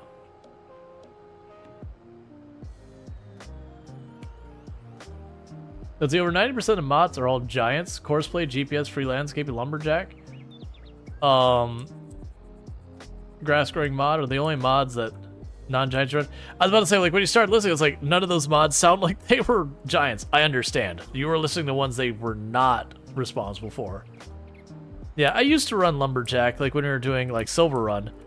But, with this particular map, I started out literally without mods, and then I grabbed the autoloader mod just because this game very quickly turns into, very quickly turns into forklift simulator if you do the production lines and don't have that. The pallets become very obnoxious very quickly if you don't set up. All right, so we're gonna get this thing to start putting down the canola. So all we've done with this field is I did cultivate it. It's already been previously limed, so it's still good for right now. I'm not due for another round. So I'm going to go ahead and put down the canola seeds on it. After the canola seeds, I will put down herbicide because this seeder does put the first round of fertilizer on for me. Once we get that all sorted out, then we'll do a second round of fertilizer to get it up to the fully fertilized because it's too passive fertilizers to do that.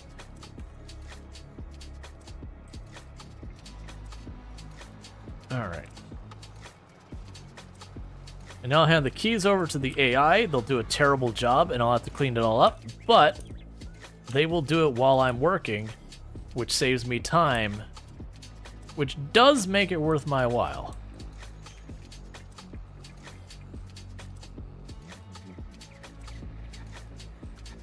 All right.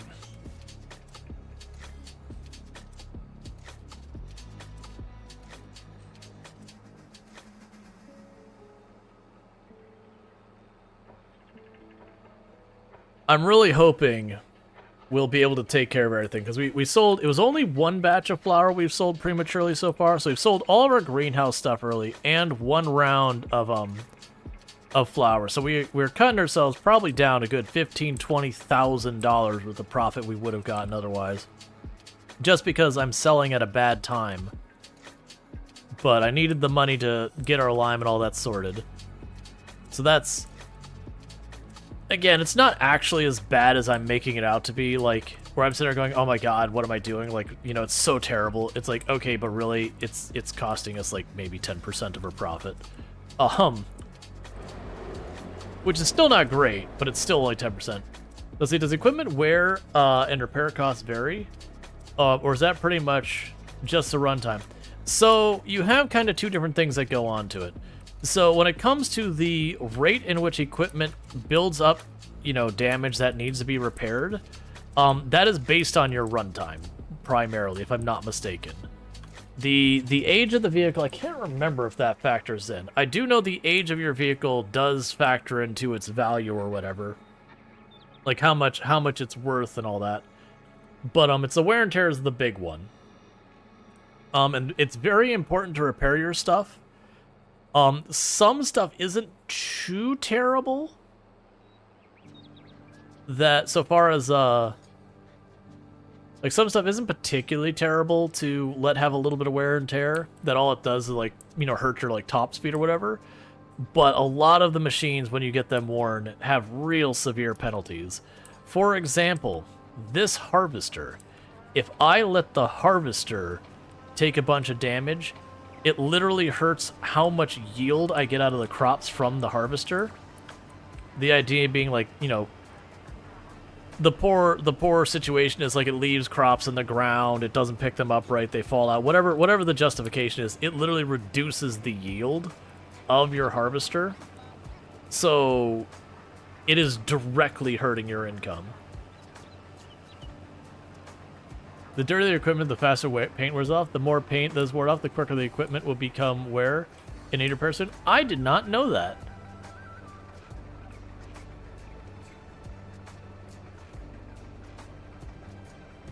Like, I was not aware that the stuff like the paint wearing off hurt everything, which actually kind of bums me out because I actually really like the appearance of the stuff being all scratched up and all that. Yeah, no, that's a thing.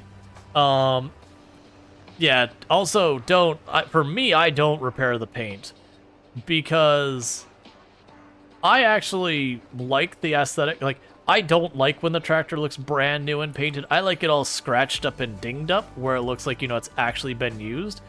Because a tractor in real life, it leaves that shop floor and it is never looking mint again. It is never looking like the day it was purchased again. It is gonna be pitted and scratched and scuffed and dinged. And like, don't get me wrong, they're gonna patch up like the little spots of paint in real life so it doesn't take rust. But yeah. But yeah, when it comes to like repairs, it's worth repairing, but the cost of repainting is like really obnoxiously high. So I don't bother. I don't see a reason to change that either. But yeah, there's a lot of equipment that's worth repairing.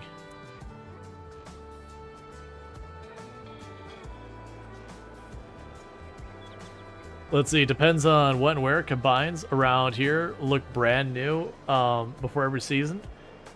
And like a rust Hulk by the end. Yeah. I don't farm myself, but the areas I've been, that I've lived and have had agriculture, like some of them are like major agricultural hubs for the US. And you go in there, it's like the tractors will look decent, but they'll also definitely look like someone chucked rocks at them for a couple months straight.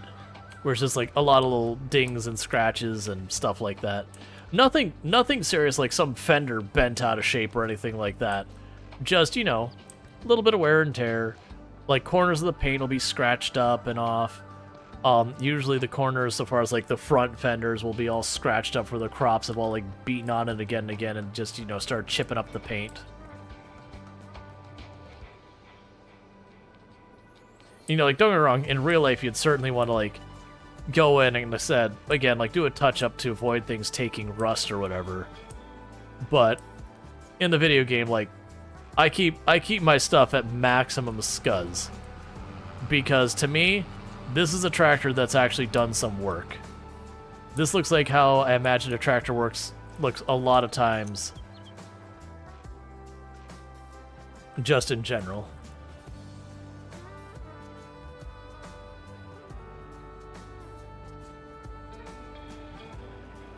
Let's get that last little smidge it misses on the end of this field.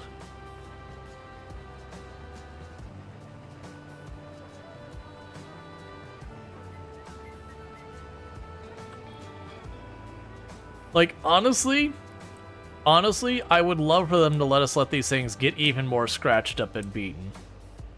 Like, I would genuinely love if the wear and tear showed way more. And it's probably a thing with the brands, they don't want to make them look that bad.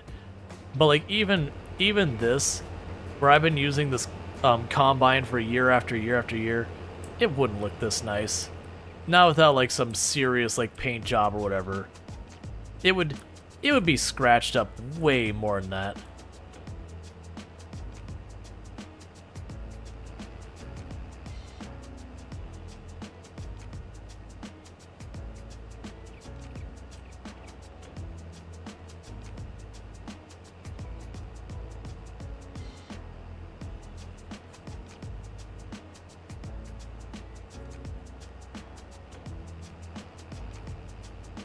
I'll do a quick drop off here.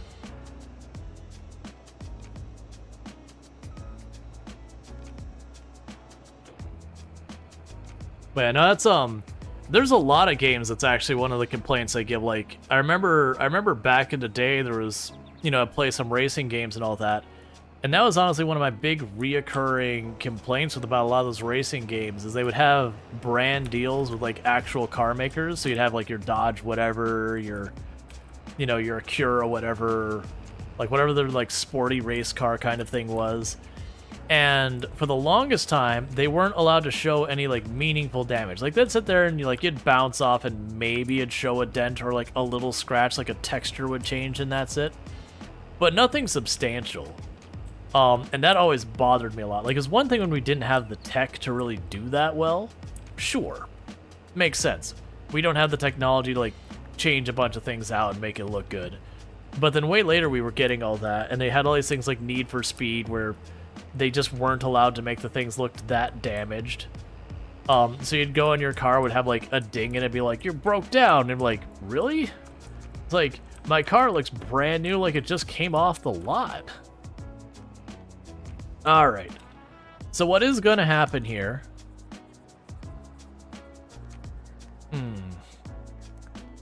So what is going to happen here is I'm going to take this away from the AI for a minute.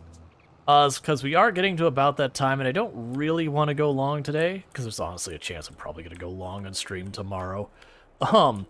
Because all the games releasing tomorrow and all that in the types of genre I normally play. So what I'm going to do to help me remember what I need to do, and this is something I do a lot of time, so I'm going to stage this tractor here, and I'm going to stage this here. And what I mean by stage is just, I deal with ADHD. I'm not going to remember what the heck I was doing last time. So by putting the seeder parked on a field that needs seeding, tomorrow, like I say tomorrow, the next time I play, it's very easy. I hit tab and I go, my harvester is sitting next to a field. Oh, look, that field needs harvesting. I know what's up. Honestly, I'd take this to the sprayer, but knowing that this is seeding would do the same. And so like the same thing. I've got a field, it's partly seeded. I've got a tractor sitting on there with the seeder. So, like, you just hit tab. Yes, that's what I was working on. I've learned to do that with these games, like, literally stage all the things. Like, here's what I need to work on next, put all the things where they're going to be needed, so when I get back, I'm immediately faced with tasks that needs doing. So with that said, what's going to end up happening is we are going to be wrapping up stream, so don't go anywhere. If you have enjoyed the content tonight and you're not already following the channel, don't forget to drop a follow on the channel. That way you can find your way back in the future. But we are going to go find someone for us to raid. There we go. We are going to go find someone for us to raid. If you are watching on YouTube, the stream will be ending abruptly because there's no such thing as raiding over there. But for all of this over here on Twitch, what we're going to go ahead and do is I'm going to go see who I can find to raid. I'll